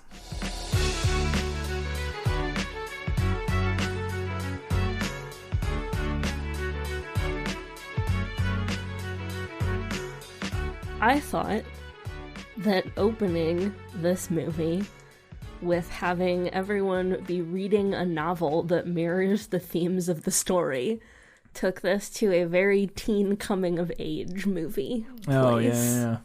That's a very common trope in coming-of-age teen movies. Yeah. We're reading Romeo and Juliet. Oh, we just happen to be reading whatever. Yeah, in a film and Juliet is the most common where the line. quarterback falls in love with the nerdy girl. Yeah. From across the tracks. We're just also reading Romeo and Juliet. Took it to a really American place. Yeah, for sure. So you talked about the length of the graphic novel and versus the fact that this is a 3-hour movie. Fascinating fact that I was going to share in the prequel that I obviously didn't get to, which is wild to me, is that this supposedly, according to Wikipedia, they shot 800 hours of film. That's so many hours. In the course of filming this movie. That's a completely nuts ratio. So the film's 3 hours long, which is a long film, but 800 hours. Here's an example. Let me put this in sort of context for people who don't understand what the ratio means and that sort of thing. So when you're shooting a film, you obviously shoot a lot more film than you actually end up using in your movie. If you're shooting on actual film, that ratio is usually less because film is more expensive. If you're shooting on some sort of digital format, it will balloon up because digital is a lot cheaper to shoot on. But I don't know for sure if this was shot on film or video. I'm not actually positive. But here's the thing. Here's some other examples of like films that had gigantic shooting ratios. Mad Max Fury Road shot 480 hours. That movie's 120 minutes, 2 hours long. But Mad Max Fury Road, if you remember, if you've seen Mad Max Fury Road, is a chaotic, crazy movie with millions of action scenes and tons of stuff going on. So it obviously requires lots of takes and lots of other things going on, that sort of thing. That's a 240-1 ratio, which means they shot for every 240 minutes of film they shot, 1 minute of film made it into the movie. That's a very high ratio. Like a standard, like typical standard ratio, ballpark is like 10-1 in that range. Like 10 minutes of footage you shoot, 1 minute makes it into the movie in that ballpark. Gone Girl, which we've done, 500 hours, 149 minutes film. That's a 201-1 ratio. The Martian, 250 hours to 144 minutes. That's 104-1. Apparently, Deadpool, this is according to one article that I read online, was the highest ratio film of all time. And they shot 555 hours, and the film is 108 minutes, which that is a 308-1 ratio. Did the math, 800 hours of footage for a 180-minute film is a 266-1 ratio. So it's not quite as much as Deadpool, but it is higher than all of those other films that we mentioned. And that is just for a movie where it's just people sitting around talking. 800 hours is like a month of filming. Oh, they filmed for like a year or something. But I think it was like 18 months or something. Solid all together, 800 hours divided by 24, that's like a couple days more than a month. Yeah. They filmed this for like, I believe I read it was like 18 months or something. Over the course of like 18 months they filmed this. That's so many hours. But that's part of the reason that I think they absolutely went to a real protest and went to a real pride parade and went to all these things and then shot 3 hours while they're there or whatever and used 30 seconds of it in the movie. So, you know. It's true. Anyways, I thought that was fascinating. Adele's friend with the bangs. And the chin. Oh, the jerky one. One of the jerky ones. She had big annoying energy. She did have I real knew it, annoying like, energy. as soon as they showed her on screen, I was like, oh, she's the annoying friend. Perfect casting. And then I freaking called it. We all had that one friend who insisted on making every interaction with the opposite sex about fucking, and she's that friend. She is that friend. Poor Adele goes on one date with Tomas, and her friend's like, "Oh, did you fuck him? You guys Did you fucked. fuck him? You guys definitely fucked, didn't you? I can tell you guys fucked. I'm gonna need Shut you to be up. a little less horny on Maine right now. Just like dial it back a touch. Yeah, for sure. One of the things that I was reminded of watching this movie is just how much it's the reason it won the Palme d'Or, and that both of the main actresses got so many accolades and awards and stuff for this film, is that this whole movie is close-ups. Mm-hmm. The entire there's everything is close-ups and extreme close-ups, like where it's literally just like chin to forehead, like it's all we're looking at for most of the movie, and that requires so much of your actors. Like they can never be off. Like it has to be it just have to be on completely at all times. And it's also a lot of like crying and intense emotion. Like it's, and it's just blown away by how impressive, how good the performances are, especially considering how much of the movie is like extreme close up is kind of wild to me. It also helps when you shoot 800 hours of film. You got a lot of got a lot of cakes probably at it, but So the scene when they're at the bar and Emma orders a drink for Adele. Yeah. And she orders her a strawberry milk. I looked it up. Just strawberry milk. It's just strawberry milk, because I was like, okay, is that a weird French drink? Because the same thing happens in the book. She orders her a strawberry milk. Or are they just ordering strawberry milk at a bar because ew? Yeah, that's really weird and gross. I couldn't find anything. I Googled quite a few things of like strawberry milk drink, strawberry milk alcoholic, strawberry milk Frant. Like I tried like a bunch of different things. I couldn't find anything. There are recipes for like alcoholic strawberry milk, but they're all just like add vodka to it or whatever, like it's not, they weren't like real things. Gosh, I don't think you could even pay me enough to order like anything cream based at a bar or like dairy based. Yeah, I think I've had a White Russian at a bar once, but that's the only thing I've ever, and even then a lot of times they'll use like a dry, like a non-dairy creamer, but yeah, it's weird. It's very weird. I'm not a fan of that. I was not about it. I also thought I was really impressed by how economical the storytelling is, and that's hilarious in the fact that it's a 3-hour movie. But that being said, the beginning of the movie, we learn such an incredible amount about Adele in like the first 15 minutes of the film, and it's all from like super simple and quick interactions, and we jump right into her sort of. Within 30 minutes, we know so much about Adele and like her insecurities and like sort of the dynamics of the relationships between her and Tomas and her friends and her her insecurities, all these things. And I think that only works because of how good the performances are, like how good her performance is, and everybody is that she does such a good job that we can get all of that. And it's really well crafted screenplay in terms of like what we see, when, and how. But it's just sort of blew my mind at how good it is at telling such a compelling story in such a short amount of time, with actually like a very small amount of dialogue at times too. I don't know. I said it earlier, but I know this movie has a lot of problems, especially contextually, but I think it's just incredibly brilliant film. Like, in terms of the art of filmmaking and how it tells its story and the performances in it, I thought the same thing the first time I saw it, and I thought the same thing this time. It just kind of continuously blows me away at how good everything in it is. And not everything, how good the elements of it that are really good, how good those elements are is really stunning to me. I have a note in here about the movie working in a dig at people watching it with subtitles, but I don't remember what that was. I don't remember that either. So, I might have glanced down Shrug. to take a note while that line came through because I don't remember that at all. So if anybody else remembers that, I could not tell you what that note means now. All right, we mentioned it earlier, but I guess we can get back now. This is where I had it in my notes here to sort of get back to the problematic power-age imbalance of our two main characters, particularly in the film and in the book, because they're also still a similar age difference, if not maybe, if Adele's maybe not quite as young, we're not sure. But in the movie, we think she's in the 16 to 17 age range, which, again, she's technically, quote-unquote, of consenting age, I think, in France and in most of America, even. I think 16 is 7, whatever.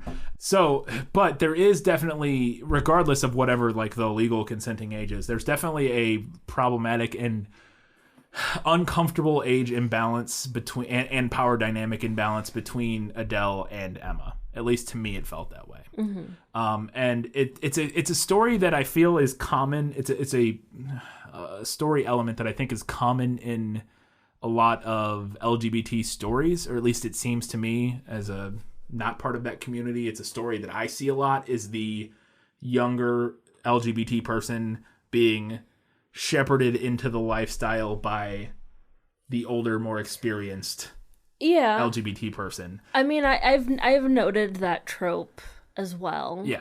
To me, it feels like a trope, but yeah, I don't know if it's maybe as common as we might perceive it to be.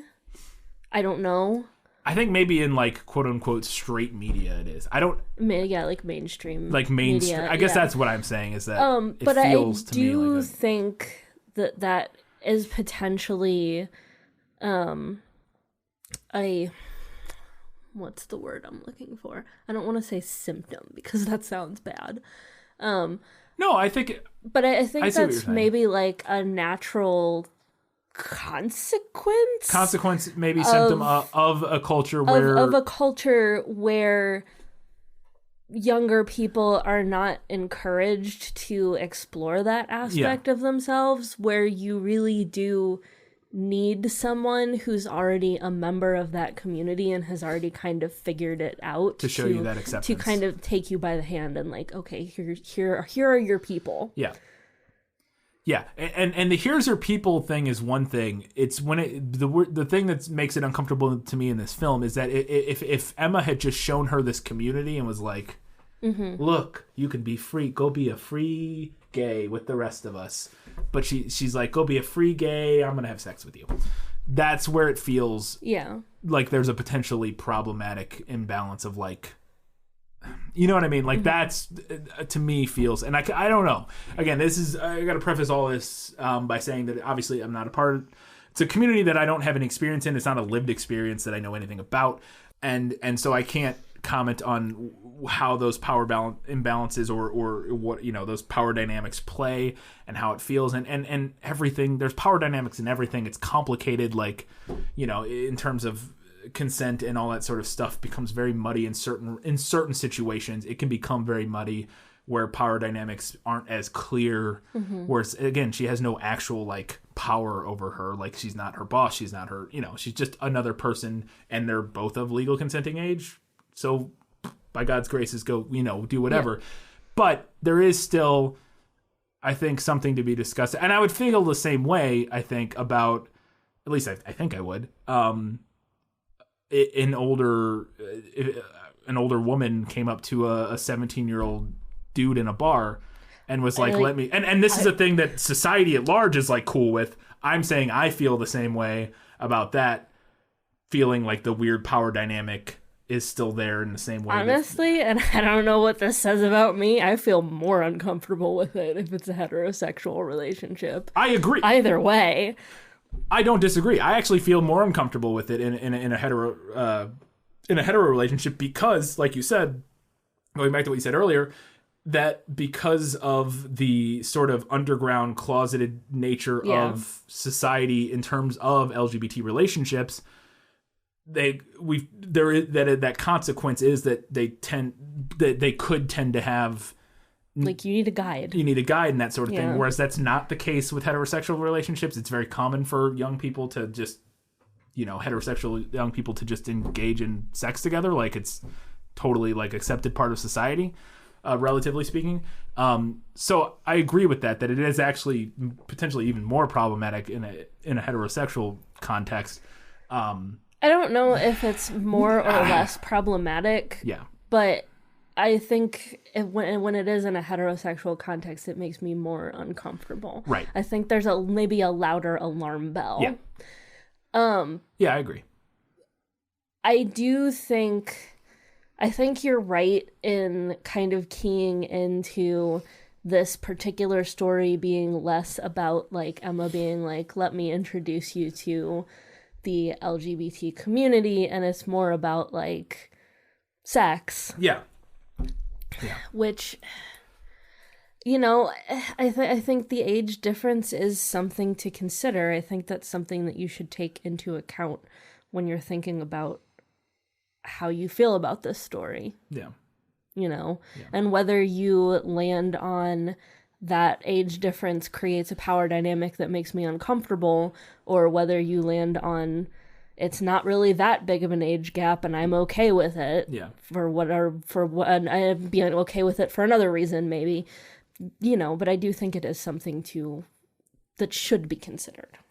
Yeah. And I guess the part of it is that adds to my sort of unease potentially is the age gap is one thing, but also because, and I think it's explicitly the nature of their conversation the first time they meet, is that Emma is so clearly aware of Adele's naivete and newness to this whole thing that can feel predatory. Yeah. Do you see what I'm saying? Yeah, I get what you're saying. It's a conversation that when you put that conversation then into the larger context, I think that does make it markedly more uncomfortable. Yeah, but because I don't have a problem necessarily it's complicated. But I think the other thing that is interesting to keep in mind in the movie is that their relationship doesn't work out. Yeah, and so it doesn't ever. The movie never explicitly says like, oh, it doesn't work out because they had an imbalanced power dynamic and that it was slightly abusive potentially, and that's why it doesn't work out. But it does say they're not compatible people for numerous reasons, one of which being age, a little bit, two mainly being like their class and their interests is like sort of more important than that. And again, class in a loose sense, they're like socioeconomic status-ish. Yeah. Background. Background and potentially like their education, like their educational background, like that. Emma has very like heady, pretentious art conversations, and I mean we see numerous times throughout the film that just doesn't interest Adele. Like it's not her like sitting and talking about what the lines in an art piece evoke in her is not interesting to her. Like she just doesn't care about that, and that's like all that Emma is about. Like she's an artist, and all of her friends, that's like all they talk about. So you see that dynamic, and that's sort of what causes a lot of tension. But I think it is worth pointing out that in the movie that their relationship doesn't work out, and you could read that as at least some commentary. Again, divorcing this from the director, you could read that as some commentary on the fact that their relationship did not start in the healthiest of ways. Yeah, that's fair. You know what I mean? I think you could read it like that. So, okay. Speaking of problematic, not to be prude or anything, but I really hate that I now know that the director, Abdelatif Kechiche, is an ass man. Oh, yeah. I hate that I now know that. I hate it so much, viscerally in my soul. Yep. I hate it. It's the same way you sort of feel about Tarantino and the fact that you realize very quickly he is very into feet. Yeah. Yeah. I hate very into feet. I didn't need to know that. Nah. And I like a good butt, but yeah, you don't. I mean, it's a lot in the movie. A lot of butts. It's one of the first things I noticed that felt very male gazy in the movie to me was the first time we see Adele sleeping. She sleeps like she sleeps like a high school, like she's like on her stomach, but like with a leg up, and like just like haphazardly. Yeah. But she's wearing like, I don't know, like yoga pants or something, and her butt is like the central focus of the shot, and we see that shot numerous times throughout the course of the film. Her sleeping that way with that same focus on her butt, and I just hate so much that I know that about him. Yeah. I didn't need to know anything about him.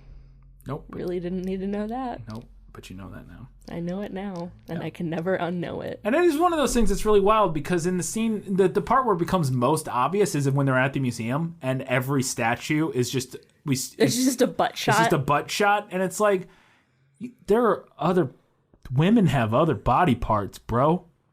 Like, I get the point of like the sexuality of this date that they're on, and like the sensuality and trying to showcase that in the scene, and like the sexual tension of going and to an art museum in a new relationship can be very titillating or whatever. But it's just butts. It's just showing butts over and over again. It's like, show a different part of, or not, I guess, man. You do show me some statue titty or something. Right, that's what I'm saying. Like, it's just, there's so much focus on the butt explicitly that it does feel that it becomes very apparent that we're watching that because that's what he wants to show, not because it's like, not because it's relevant or important or meaningful. Yeah. He just is into butts. Yeah. Because if you want to do the same thing and do what, like I said, make that the sort of the sensuality of that scene, focus on other elements of it. Like, there's like, I can even, like, the exact thing I can think of that would be perfect for this is like those statues where, I think it's particularly a Bernini, but lots of marble or whatever, where like somebody's holding somebody and their fingers are like, the way they sculpt, like kind of where it looks like they're digging into the flesh and a little bit. And it's incredibly sensual, and it's incredibly impressively sculpted out of marble. Show that. Yeah. I mean, you could show a butt too, but like show that. Butt. You could show hands. You could show breasts, as lips. I mentioned. You could show lips. Eyes. You could show the neck. Hair. You could show like the he's kind also of, really into like, hair. Fold over at the waist. Yeah. You could show that part. No, only butts. Only butts. That's a very adept critique of the male gaze, in particular his male gaze of this film. Yeah. I think for sure. Yeah. The butt and nothing but. So when I was doing some more research for this, for the prequel, Leah Seydoux, I think that's how you pronounce it. She's Emma in the film. She said that shooting this film made her consider, I believe was her exact word that I read in this particular interview, made her consider her sexuality, but that she had no revelation. And that was all I saw on Wikipedia, and I don't know if she ever expanded on that in other interviews.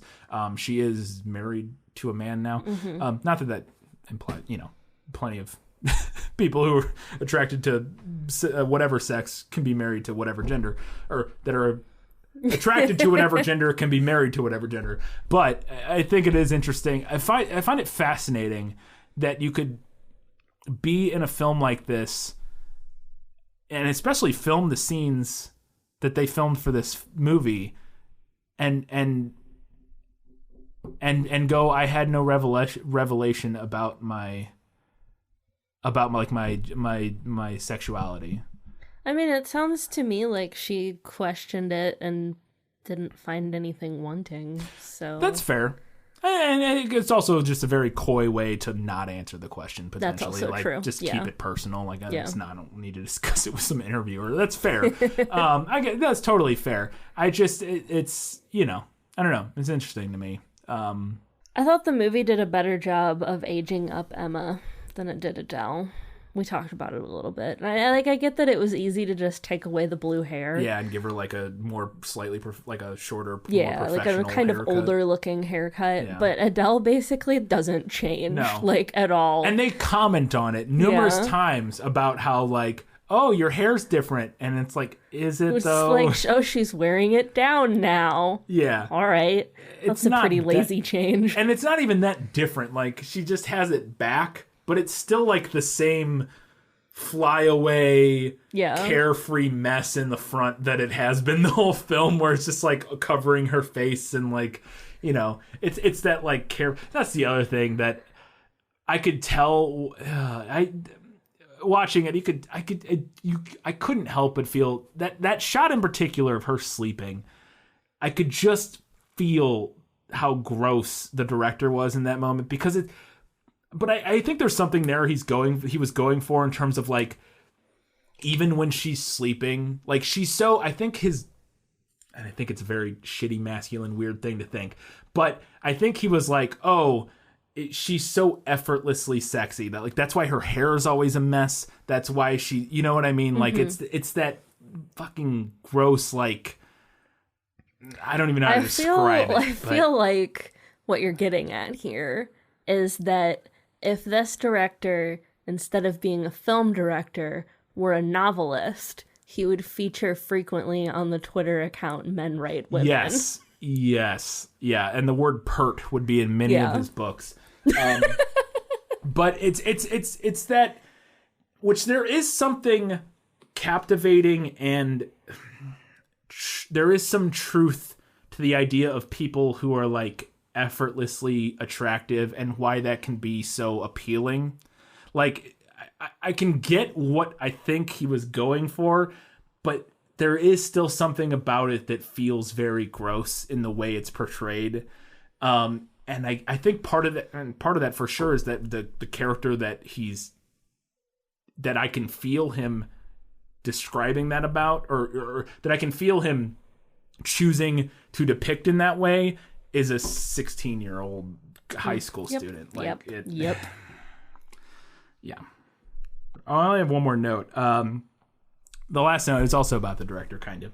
I thought, and I mentioned it earlier, but there is a grand irony to me of someone making this movie in the way that this movie was made, which is an incredibly... It's pretentious. It's an accessible, pretentious French film. It's not completely like... It's not completely unreachable. It's not unreachable. It's but not it's like still really it's not pretentious. like French New Wave cinema that's like, I get it, but like not for me. Like this movie you can watch and enjoy. Like I think, like, barring some of the more intense I think barring like a lot of the intense like hardcore sexuality of the film, like most people's parents could watch this movie if they weren't bothered by like if they weren't put off by the non-heterosexual relationships. Like I think like an older audience that wasn't super media savvy, or it doesn't have to be older, but anybody who's not super media savvy could watch this movie, maybe a little long, and get something out of it. Whereas some like French New Wave and stuff, I don't know if they could. But it is fascinating to me that you can make a movie sort of this pretentious and have a major theme of the film be a critique of art culture and like how pretentious it is. And like the film like ultimately identifies with its working class protagonist over the pretentious art elitist. Yeah. Is so fascinating and like interesting to me that, again, the meta narrative of this movie is eternally fascinating and horrifying to me in a way that it's one of the reasons I think this movie is just so brilliant. Sort of is just because it's so strange. It's like, that's a huge point of the movie, is everybody who's like a pretentious artsy person in this movie, nothing doesn't really come across great. They're not like bad, but the movie is judging them. Yeah. And I'm like, but the movie's judging them in a pretentious art movie.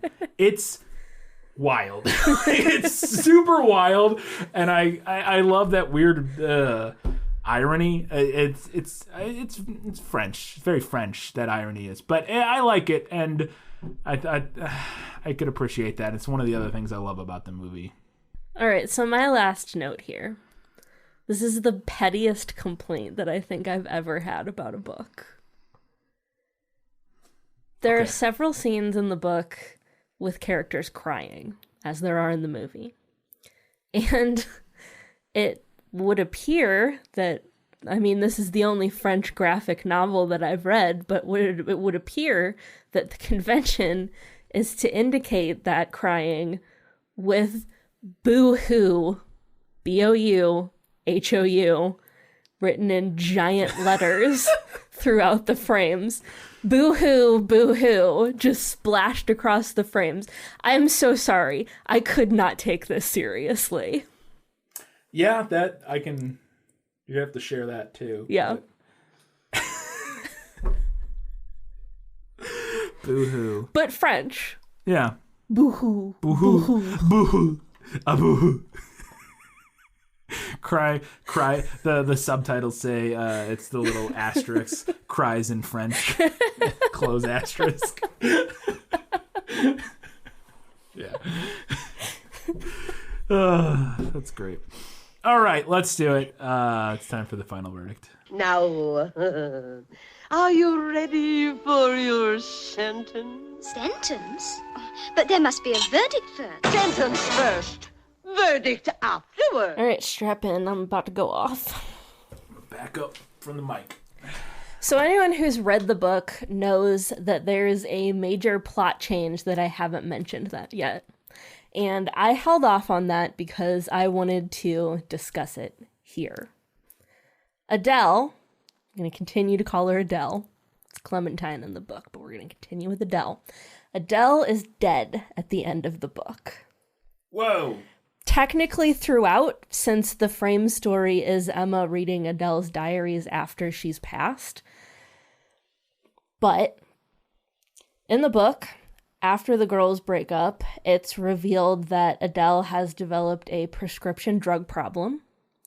The girls do eventually reconcile, but then Adele has a heart attack mid-orgasm. How did this filmmaker not include that? That's the most French thing I've ever heard. Sorry, continue. And to your point,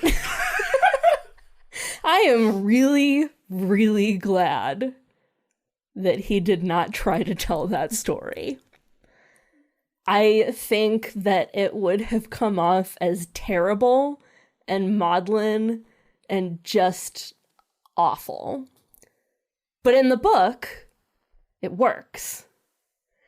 And to just kind of add on here real quick, lest anyone accuse me of supporting an icky trope, gays can bury their gays.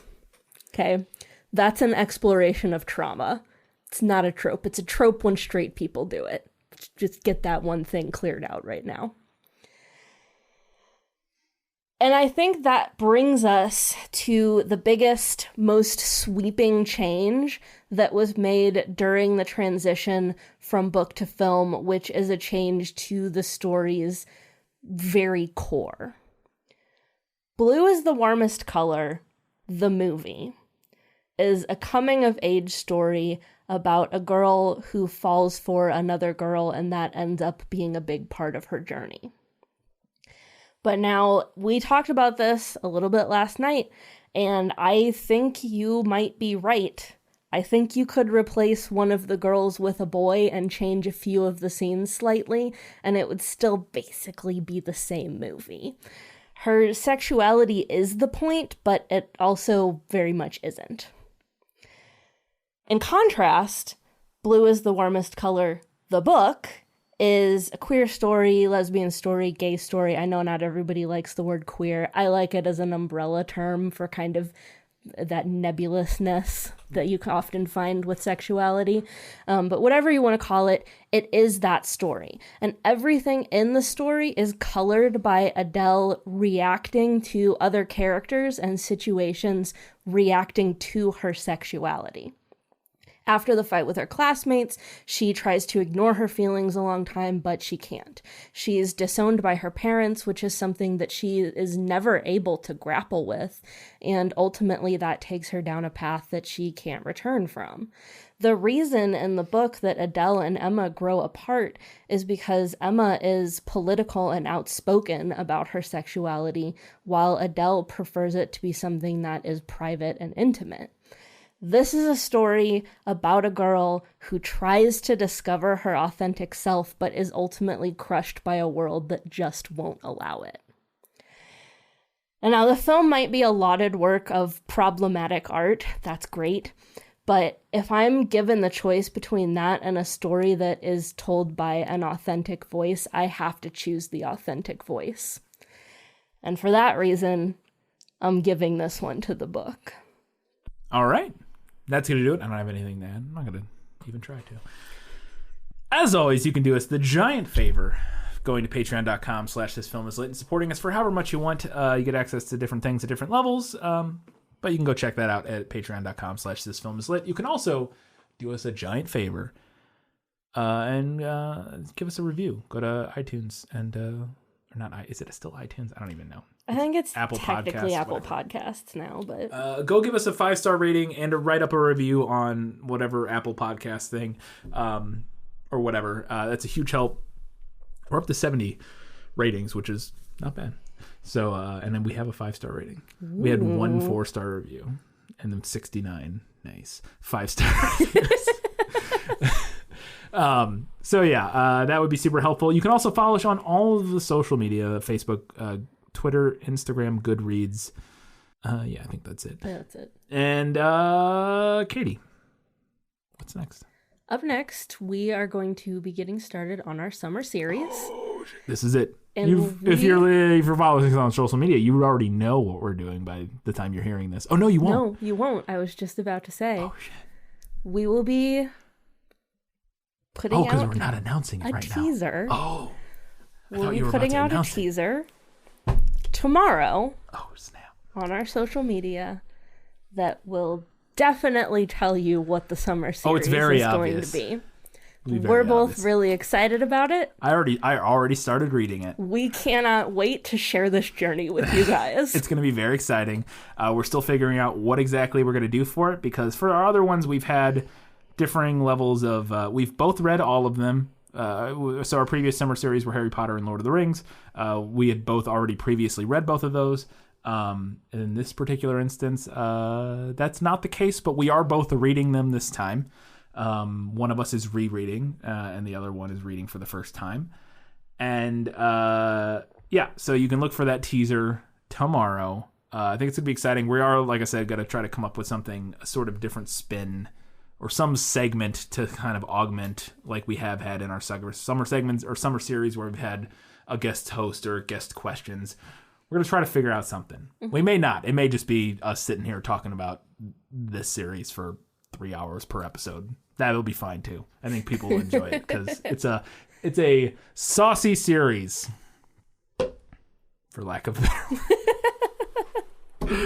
All right, that's gonna do it for this. Now people are gonna think it's 50 Shades of Grey because I said saucy series. It's maybe. It's not. Until that time, next week, when we have our prequel episode for our first summer series episode. Until that time, guys, gals, non-binary, everybody else, especially everybody else during this Pride Month. I've said it before. I'd like to say it again. We want this to be a safe space for you. We love and appreciate everybody here, all of our cornucopia of human beings, regardless of your gender, your non-gender, your sexuality, your non-sexuality. Whatever it is, we love you. You're valid. We see you. We appreciate you. And we're glad you're along for the ride. So go out and, I don't know, live your life. Be the youest you Be the youest you can be, whatever that is. Yeah. Oh, keep reading books. No. Let's switch it up. Keep reading books. Keep watching movies. Keep being awesome.